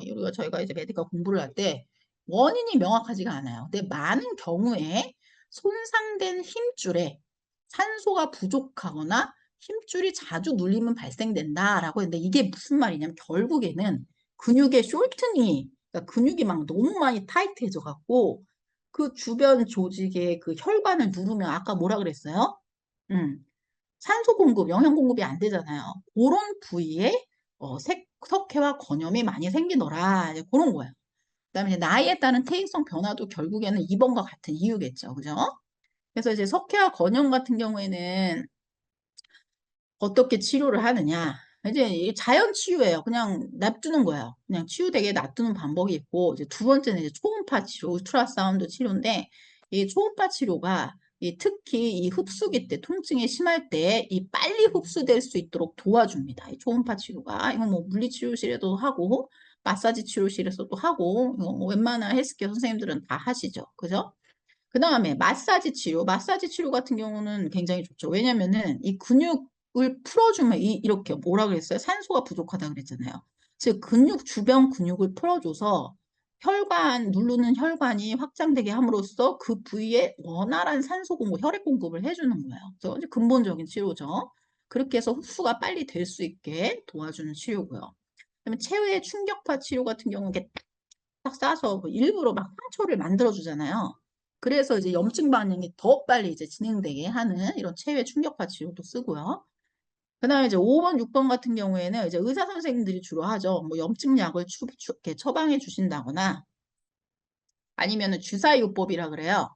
여기에다 주사기를 딱 꽂아서 이렇게 쑥 뽑아내는 거예요. 요거를. 그럼요, 하얗게 우유가루처럼 쫙 나옵니다. 그거를 쫙 말리잖아요. 그러면 수분이 다 증발되면 어떻게 되면 하얀 백색 가루가 남아요. 그래서 주사위 요법으로도 뽑는 케이스가 있고요. 가장 근본적인 이 석회화 권염이 생기지 않도록 가장 근본적인 거는 아까 말씀드린 자세 교정이죠. 그죠? 모든 뼈들이 제자리에 있고 모든 근육들이 제자리에 있어서 그 근육의 긴장도가 높아지지 않게, 높아지면 어떻게 해요? 혈관을 눌러서 산소 부족 사태 이런 것들이 생기니까, 힘줄이 눌리는 사태가 생기니까 근본적으로 석회화 권염이 발생되지 않도록 하기 위해서는 평상시 자세를 바르게 하는 것이 굉장히 중요하다를 말씀드리고요. 자, 이제 그 다음에 이제 회전근개 파열에 대해서 보겠습니다. 회전근개 파열 때문에 어깨 통증 있으신 분들 굉장히 많죠. 어깨 근육이 찢어졌대요. 그러니까 이분들의 특징이 뭐냐면 어깨 근육이 찢어졌다 그래갖고 끊어졌다는 표현으로 이거를 오해를 하셔서 안 움직이세요. 그러면은 대부분 회전근개 파열로 인해서 오식전으로 진행되시는 분들이 굉장히 많습니다. 굉장히 많아요. 그래서 이 회전근개 파열에 대해서도 우리가 한번 잘 알아보도록 할게요. 자, 일단 그럼 회전근개가 무엇인가 한번 영상을 통해서 한번 보도록 하겠습니다. 어깨는 빗장뼈라 불리는 쇄골을 중심으로 쇄골에 견갑골이 연결되어 있고 견갑골의 관절와에 팔뼈인 상완골이 이어져 있다. 어깨 관절은 360도 자유자재로 움직일 수 있도록 운동 범위가 매우 넓은 것이 특징이다. 상완골은 다시 극상근과 극하근, 소원형근, 견갑하근이라는 4개의 근육으로 견갑골과 연결되어 있는데 회전근개란 이 4개의 근육으로 연결된 힘줄 부분으로 근육이 어깨를 움직일 때마다 그 힘을 전달하는 역할을 한다. 자, 보셨죠? 회전근개가 무엇인지. 지금 이렇게 그림에서 보면 이렇게 뭐 마치 따로따로 떨어져 있는 것처럼 보이는데, 자, 사실은 그게 아니라, 자, 여기 볼게요. 자, 바로 이게 이제 회전근개예요. 아까 영상으로 보셨던. 즉, 견갑골을 직접적으로 싸고 있는 근육들이에요. 견갑골과 상완골이 잘 붙어 있게 쫙 이렇게 포개고 있는 근육, 4개의 근육인데, 여기 보면 우리가 보통 손가락 힘줄 같은 경우 이렇게 있어서 이게 딱 끊어지면 뺑 하니 끊어져 버리잖아요. 근데 이 회전근개의 이 힘줄은 그런 게 아니라 마치 이렇게 뭐 이렇게 포장된 것처럼 이렇게 어깨를 싸고 있어요. 그래서 여기가 좀 찢어졌다고 해서 이렇게 뺑 끊어지는 게 아니라 이 다른 이 이 힘줄들이 같이 포개고 있기 때문에 그렇게 쉽게 우리 어깨가 막 떨어져 나가지 않습니다. 자, 그래서 근데 이 회전근개가 파열되는 원인들이 이제 여러 가지가 있는데, 이제 첫 번째, 뭐, 흔한 케이스는 아니지만, 자, 여기 보시면, 이게 엑스레이 사진, 이게 정상 MRI예요. 자, MRI 사진인데, 요 뼈 있죠? 요 뼈. 자, 여기 이제 어깨에서 이제 나오는 요 뼈예요. 요 뼈. 요 뼈 밑에 뼈가 자라는 거예요. 이렇게 뾰족하게. 뼈가 자라면 어떻게 되겠어요? 요 밑에 지금 극상근이 있잖아요. 요 극상근이 이렇게 지금 뼈 밑으로 지나가는데 요 뼈가 자라서 요 극상근을 긁는 거예요. 어떤 특히 팔을 들어 올리는 동작을 할 때마다 이 자란 뼈가 극상근에 상처를 내면서 찢어지는 케이스가 있고요. 그럴 경우에는 수술로 이 뼈를 잘라내야 돼요.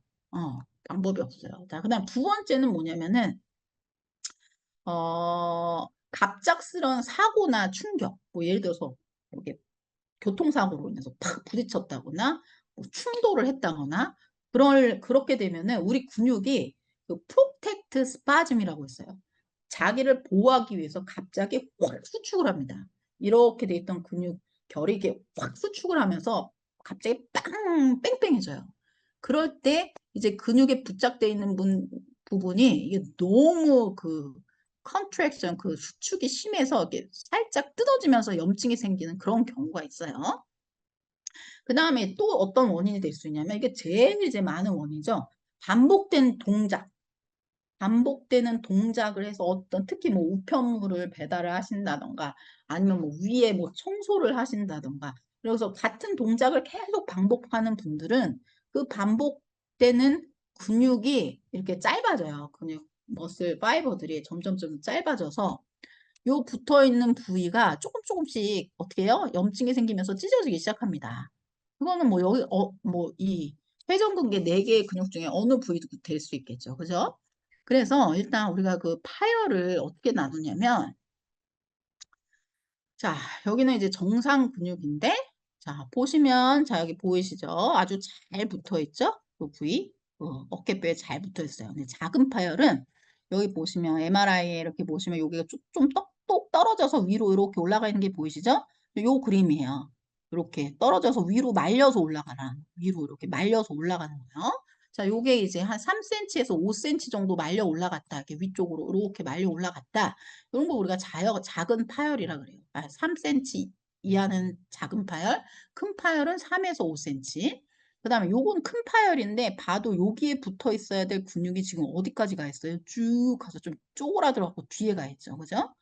요게 5cm 이상 이게 쭉 말려 올라가는 거예요. 이렇게 쭉 말려 올라가는 거 이걸 뭐라 그래요? 광범위 파열 5cm 이상이라 그러는데 이럴 때 이제 수술을 하죠. 근데 이 수술 기준도 캐나다랑 한국이랑 틀려요. 이제 한국 같은 경우에는 웬간하면 몇 센치 이상은 수술을 하는 것 같더라고요. 근데 캐나다는 잘 안 해주더라고요. 왜 그런지 모르겠는데 어쨌든 이 회전근개 파열의 원인은 그렇습니다. 그래서 그럼 회전근개 파열을 방지하려면 우리가 어떻게 해야 되겠어요? 일단 첫 번째 뼈가 자라서 그런 거는 어쩔 수 없죠. 그죠? 그러면 뭐냐? 결국은 바른 자세로 견갑골이 제자리에 위치하도록 하는 거예요. 등이 굽어서 견갑골이 위로 쑥 올라갔던 거던가. 그죠? 그럼 우리가 굽은 상태에서 이렇게 팔을 계속 올리잖아요. 그러면은 그 힘줄이 그 뼈에 닿으면서 계속 염증이 생기는 거예요. 그 다음에 두 번째, 반복적 사용으로 인하여 짧아진 근육 있잖아요. 우리가 특히 직업병이죠. 아니면 막 스포츠 좋아하시는 분들. 이런 것들은 그 짧아진 근육을 늘려서 제자리 위치를 만들어 놔야 돼요. 그래서 늘어져 있는 근육은 강화시키고, 그 다음에 이렇게 막 심하게 짧아진 근육은 스트레치 시켜서 이게 제자리에 있게 해야 돼요. 제자리에. 그리고 혈액순환이 잘 되게 그 컨디션을 유지를 해 주셔야 됩니다. 특히 이 골프 골프 치시는 분들 많죠. 골프 치시는 분들 이게 반복적으로 이거 계속 하시잖아요. 근데 막 스트레치 안 하시고 하시는 것 때문에 이 어깨가 아까 이분이 골프를 굉장히 좋아하시는 분이셨는데 어깨가 한쪽으로 돌면서 이 상태에서 이제 다른 작업들을 하면서 이 뼈에 인대들이 이렇게 부딪히고 하면서 염증이 생겨서 결국에는 찢어지는 거예요. 회전근개가. 그래서 골프, 특히 한쪽으로 치는 뭐 스포츠, 있죠? 테니스, 아니면 볼링, 아니면 뭐 이런 거 한쪽으로 하는 것들은 스포츠 전후, 특히 탁구 이런 것들은 스포츠 전후에 반드시 스트레치를 해주셔야 됩니다. 많이 쓰는 근육군을. 직업병도 자신이 하는 일이 무엇인지를 내가 제일 많이 하는 동작이 무엇인지를 잘 관찰하시고 그거에 반대되는 동작을 하셔서 자꾸 스트레치를 해주셔야 돼요. 아시겠죠? 그 다음에 우리 아이들에게는 이런 거 얘기할 수 있겠죠. 잘못된 습관, 어른들도 마찬가지예요. 저 특히 클리닉 올 때 제가 제일 주의하는 게 뭐냐면 핸드백 한쪽으로 매는 거 있죠? 그 핸드폰 한쪽으로 계속 보고 그러면 이렇게 만드는 거예요. 어깨 관절을 틀어지게 만드는 거예요. 특히 오십견 환자분들 치료받고 그 치료받은 쪽으로 가방을 메고 나가세요. 절대 안 됩니다. 그래서 가방을 메실 때는 양쪽 백팩을 메시든지 아니면 그러시면 이제 크로스팩으로 해서 걸어서 메시든지 어깨가 올라가게 하는 동작은 되지 않게 하셔야 됩니다. 잘못된 습관을 버리시는 것도 회전근개 파열을 방지하는데 굉장한 도움이 됩니다. 자, 이제 마지막 유착성 관절낭염에 대해서 한번 알아보도록 할게요. 이거 오십견이에요. 혹시 여기 오십견 앓으시는 분들 계신가요, 지금?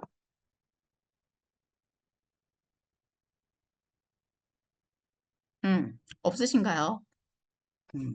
자, 그러면 일단 이제 오십견에 대해서 한번 보도록 할게요. 자, 오십견은 치료 시기가 매우 중요해요. 즉, 오십견은 어깨 통증에 아까 1단계, 2단계, 3단계, 4단계 말씀드렸잖아요. 통증의 과정. 이미 3단계까지 오신 분들이에요. 이 어깨 통증, 이 오십견은. 그래서 이 오십견까지 가지 않으려면 치료 시기가 굉장히 중요합니다. 즉 어깨에 한 곳에 통증이 생기면은요, 참지 마시고 본인이 해결하실 수 없으면 바로 치료실을 찾으셔서 그 원인, 그 17개 근육이 있었죠. 그 17개 근육 중에 어디에 문제가 생긴 건지를 우리 치료사 선생님이 어세스를 통해서 찾아내시고 그것을 해결하면 바로 치료가 돼요. 어깨 오십견까지 가지 않습니다.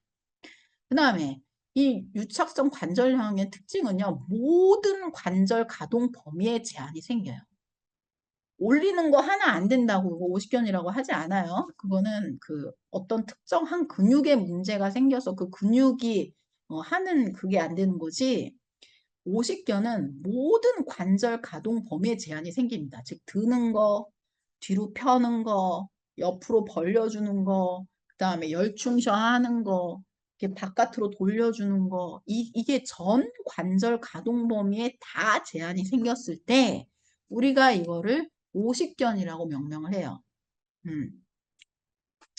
그리고 이 오십견은요, 통증을 더해서 점점점 더 움직이지 않아서 악화가 되는 질환이죠. 그죠? 그래서 이 통증에 제일 심해서 오신 분들은 대부분요, 이 혈관계 문제가 있습니다. 막 손이 퉁퉁 붓고 신경계 증상이 동반이 돼요. 막 저리고, 막 소변대까지 저리고, 이런 증상까지 이미 동반이 되십니다. 그래서 자, 요 그림을 보시면 요건 정상적인 우리 어깨 관절을 싸고 있는 캡슐이에요. 근데 한 군데에서 시작한 통증에 그저 염증이 생기는데 그게 어디 관절낭에까지 염증이 생겨서 좀 시뻘겋게 된 거 보이시죠? 그러면서 이제 여기에도 이제 유착이 일어나기 시작해요. 자, 그 다음에 이제 어떤 유착이 일어나냐면, 자, 요거 하얀 것들 보이시죠? 이게 뭐죠? 아까 말씀드렸던 우리가 처음에 보았던 영상에서 파샤 웹. 그죠? 저희 온몸을 덮고 있는 파샤 웹들이 섬유화질이 되면서 이 근육과 관절들이 서로 늘어붙기 시작합니다. 그래서 이제 어깨 오십견 치료를 할 때 제가 그런 표현을 해요. 관절이 한번 이걸 이 유착된 관절을 치료할 때 어떤 소리가 나냐면요. 특히 이런 웹파샤, 웹파샤, 섬유화질된 이 부분이 뜯어질 때는요, 치료할 때 느끼신 분들 있죠? 으드드득 소리가 납니다. 으드드득 소리가 나고요. 그 다음에 이렇게 관절들 있잖아요. 관절들이 딱 이제 풀어지면서 돌기 시작할 때는 또독또독또독 소리가 납니다. 그거는 좋은 거예요. 치료가 되고 있다. 생각하시면 됩니다. 그래서 일단 이 어깨 관절을 이런 질문 많이 하세요. 50견은 그냥 놔두면 저절로 좋아진다던데요. 막 이런 얘기를 하세요. 근데 이건 답답한 소리입니다. 그래갖고요, 결국에는 1년 반, 2년 돼갖고 못 참다 여기저기 돌다가 치료 오시는 50견 환자분들이 진짜 많아요. 근데 50견을 그냥 놔두면 안 되는 이유가 뭐냐면, 첫 번째, 평균 치료를 안 하시면 1년에서 2년 정도의 극심한 통증에 시달리십니다. 특히 잠을 못 자죠. 그러면 잠을 못 자면 아까 말했잖아요. 스트레스 호르몬, 코르티졸. 코르티졸이 1년, 2년 동안 우리 몸을 다 지배를 하는 거예요. 그러면은 그 코르티졸에 의한 아까 보셨죠? 그 몸의 증상들은 다 나타날 뿐만 아니라 일단 밤에 통증 때문에 잠을 못 자잖아요. 수면 부족 때문에도 이런 것 때문에 스트레스 호르몬이 수치가 아주 급상승을 합니다. 그래서 아까 앞에서 본 것처럼 어떤 병들이 따라오냐면 고혈압, 당뇨, 골다공증, 특히 갑상선 질환이 많이 생기세요. 그래서 오십견이 오래되신 분들은 병원에 갔더니 고혈압도 생겼어요. 당뇨도 생겼어요. 골다공증, 갑상선 막 약을 막 이것저것 드시기 시작합니다. 그 다음에 당연히 우울증 따라오죠. 그래서 오십견 그냥 놔뒀다가 1, 2년 통증받다 오신 분들이요. 다 얼굴색이 시커머세요. 어두워져 있어요. 우리 멜라닌 그 영양 때문에 얼굴이 다 새카매요. 그 다음에 1년 안에 아픈 쪽을 치료하지 않잖아요. 그러면 아픈 어깨를 안 쓰니까 반대쪽 어깨를 많이 쓸 거 아니에요. 그러면 1년 안에 이 반대쪽 어깨에 오십견이 생길 확률이 80%가 증가합니다. 그래서 오십견은 절대 그냥 놔두시면 안 되고요. 제일 좋은 건 어깨에 어떤 한 통증이 생겼을 때 바로 오십견까지 진행되지 않게 치료하는 것이 베스트고, 이미 진행돼서 어쩔 수 없다. 그럴 때는 어떻게 해요? 치료 방향이 어떻게 되냐면 통증을 먼저 밤에 잠을 잘 수 있게 이렇게 줄여주는 치료를 합니다. 일단 제 케이스를 말씀드릴게요. 선생님들마다 다 틀려요. 그래서 저 같은 경우에는 먼저 어떤 치료를 먼저 해주냐면, 자, 요거부터 볼게요. 특히 여러분들 지금 화면에 제가 보이나 모르겠는데, 이 어깨 앞쪽 있죠? 요 부분이 샤프페인이 많이 심해요. 여기. 그리고 어깨가 안 좋으신 분도 그렇고, 지금 2단계, 3단계 정도 진행되신 분들을 이렇게 힘을 빼신 상태에서 여기 주물러 보세요. 딱딱합니다. 근육이. 딱딱해요. 그래서 요 부위가 딱딱해지면 잠잘 때 샤프 페인, 막 찢어지는 통증 때문에 잠을 못 주무셔요. 그래서 저 같은 경우에는 50개 환자분들이 오면은 이 부분을 먼저 해결을 해드립니다. 잠을 주무실 수 있게. 그래서 어떤 근육들을 치료해야 되냐면, 요 앞에 붙어 있는 여기 등뼈를 잡아당기는, 견갑골을 잡아당기는 이 소흉근, 그 다음에 요 가슴 근육이죠. 우리 갑바, 남자들만 키우려는 이 갑바 근육, 요 근육, 그 다음에 여기 우리 주사 맞는 근육 있죠. 델토이드, 삼각근, 요 근육, 얘네들이 그 다음에 요 팔 근육 있어. 우리 알통 근육이랑 요 견갑골에 붙어서 여기 상완에 이렇게 짧게 붙은 근육이 있어. 이거 진짜 골치 아픈 근육인데, 얘네들을 먼저 딱딱한 거를 풀어줘야지 그 밤에 오는 샤프페인이 없어집니다. 그래서 제일 첫 번째 치료는 그렇게 하고요. 자, 샤프페인이 일단 없애고, 그 다음에 이제 치료를 어떻게 해야 되냐. 먼저 아까 말했잖아요. 오십견은 이미 견갑골에 이 붙어있는 17개의 근육군이 다 굳은 상태라고 보시면 돼요. 그래서 보면 바깥쪽에 붙은 근육들이 있잖아요. 우리 몸의 근육이 한 층으로 되어 있는 게 아니라 얘를 걷어내면 이 안에 또 근육이 있고요. 얘를 또 걷어내면 그 안에 또 근육이 있어요. 몇 겹으로 되어 있는데, 먼저 바깥쪽 근육부터 풀어줍니다. 견갑골에 붙어 있는 근육들 중에. 그 다음에 이제 안쪽 근육. 안쪽 근육이 뭐겠어요? 예. 우리가 아까 봤던 근육들 있죠. 4가지 근육. 견갑하근, 뭐 극상근, 뭐 극하근, 소원근, 요것들을 풀어주는 작업을 하고요. 그 다음에 아까 보셨던 유착된 관절을 분리시키는 조인트 플레이로 이제 분리시켜주는 과정을 합니다. 그래서 어쨌든 요 근육들이 풀리기 시작하잖아요. 그러면 이제 어떤 증상들이 나냐면, 치료할 때 이제 으드득 아까 유착된 그 파샤 웹이 뜯어지는 소리들이 막 나요. 으드득 막 소리가 나고, 그 다음에 요거 이제 관절이 풀어질 때 막 또독 막 이런 소리가 납니다. 그러면서 요 조인트 플레이, 관절을 움직여주는, 즉 관절 가동 범위를 늘려주는 치료를 할 때 이 헤드가, 요 헤드라 그러죠. 이 상완 골 헤드가 이 공간이 생기면서 이렇게 쑥 도는 느낌 나요.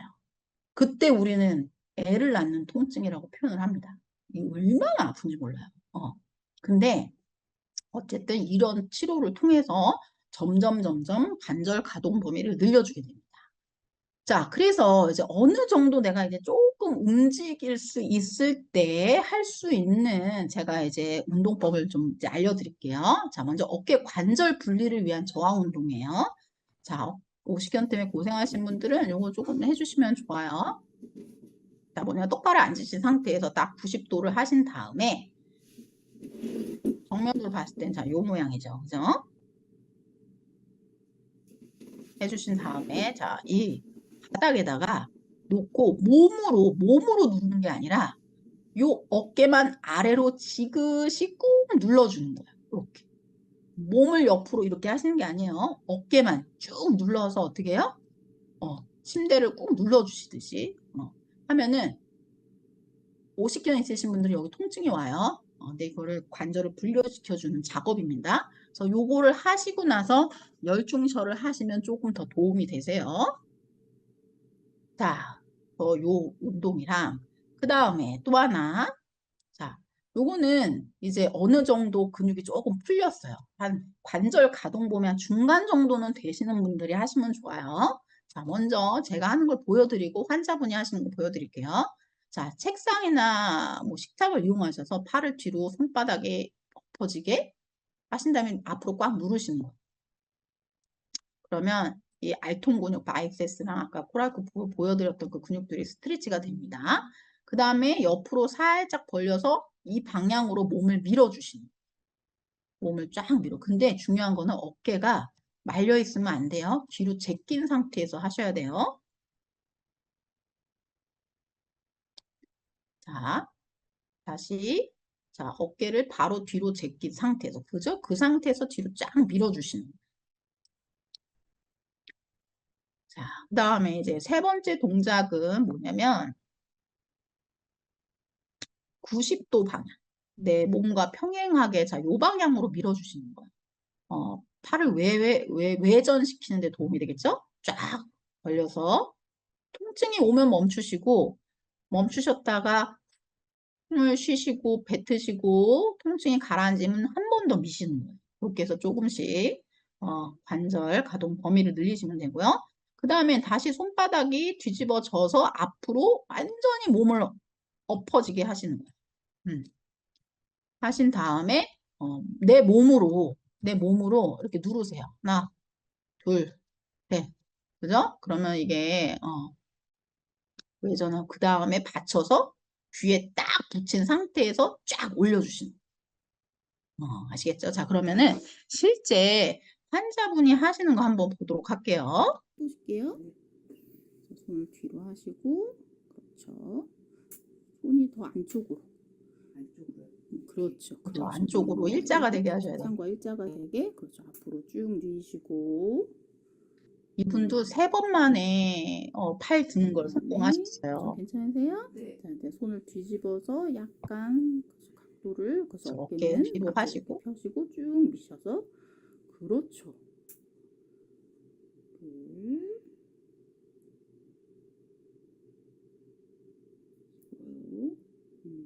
좋아요. 통증이 가라앉으시면 조금 더 밀어도 좋아요. 통증이 가라앉으면 한 번 더 밀어주는 거예요. 팔꿈치는 자꾸 피셔야 돼요. 오케이. 통증이 가라앉으시면 다음 동작으로 바꿀게요. 그 다음에 이제 외전을 그렇죠. 도와주는 앞으로 쭉 통증이 오면 일단 멈추고 갑니다. 숨을 후 뱉으시면서 가라앉으면 한 번 더 밀어주시는 거죠. 오케이. 좋아요. 오, 훨씬 좋아요. 아까보다. 그다음에 손을 다시 손바닥이 하늘을 향하게 하시고 앞으로 완전히 엎드린 자세에서 반대쪽 손으로 팔을 받쳐서 좋습니다. 그다음에 들어 올리시는 거예요. 그게 딱 붙인 그대로 팔꿈치 쫙 펴신 상태에서 올리세요.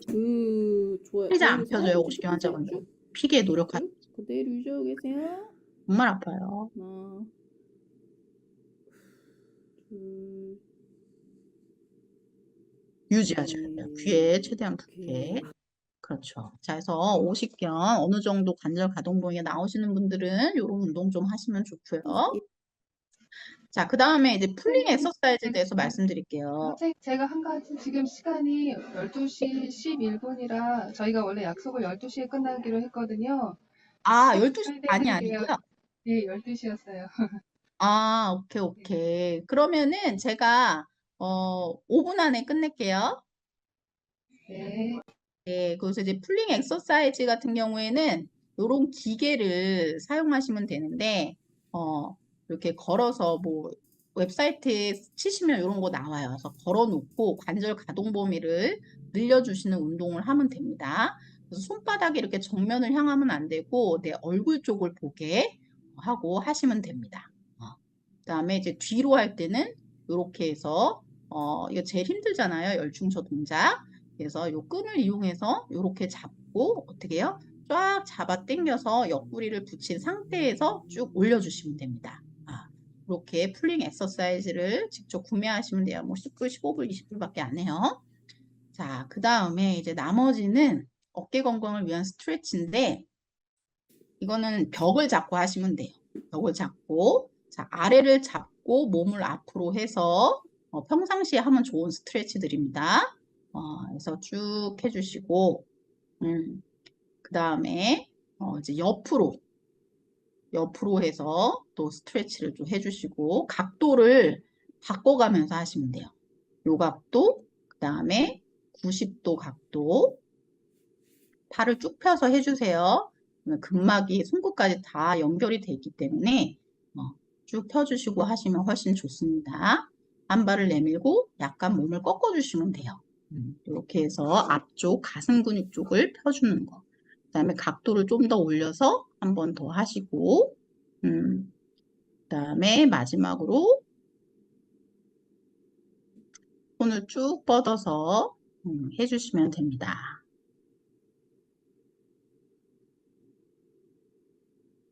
170도까지 이렇게 각도를 잡아주시면 되겠어요. 네, 좋습니다. 그래서 평상시 이런 스트레치들 많이 해주시고요. 나머지 두 개는 스트레치가 남았는데 일단 시간 관계상 일단 이건 좀 넘어가도록 할게요. 네.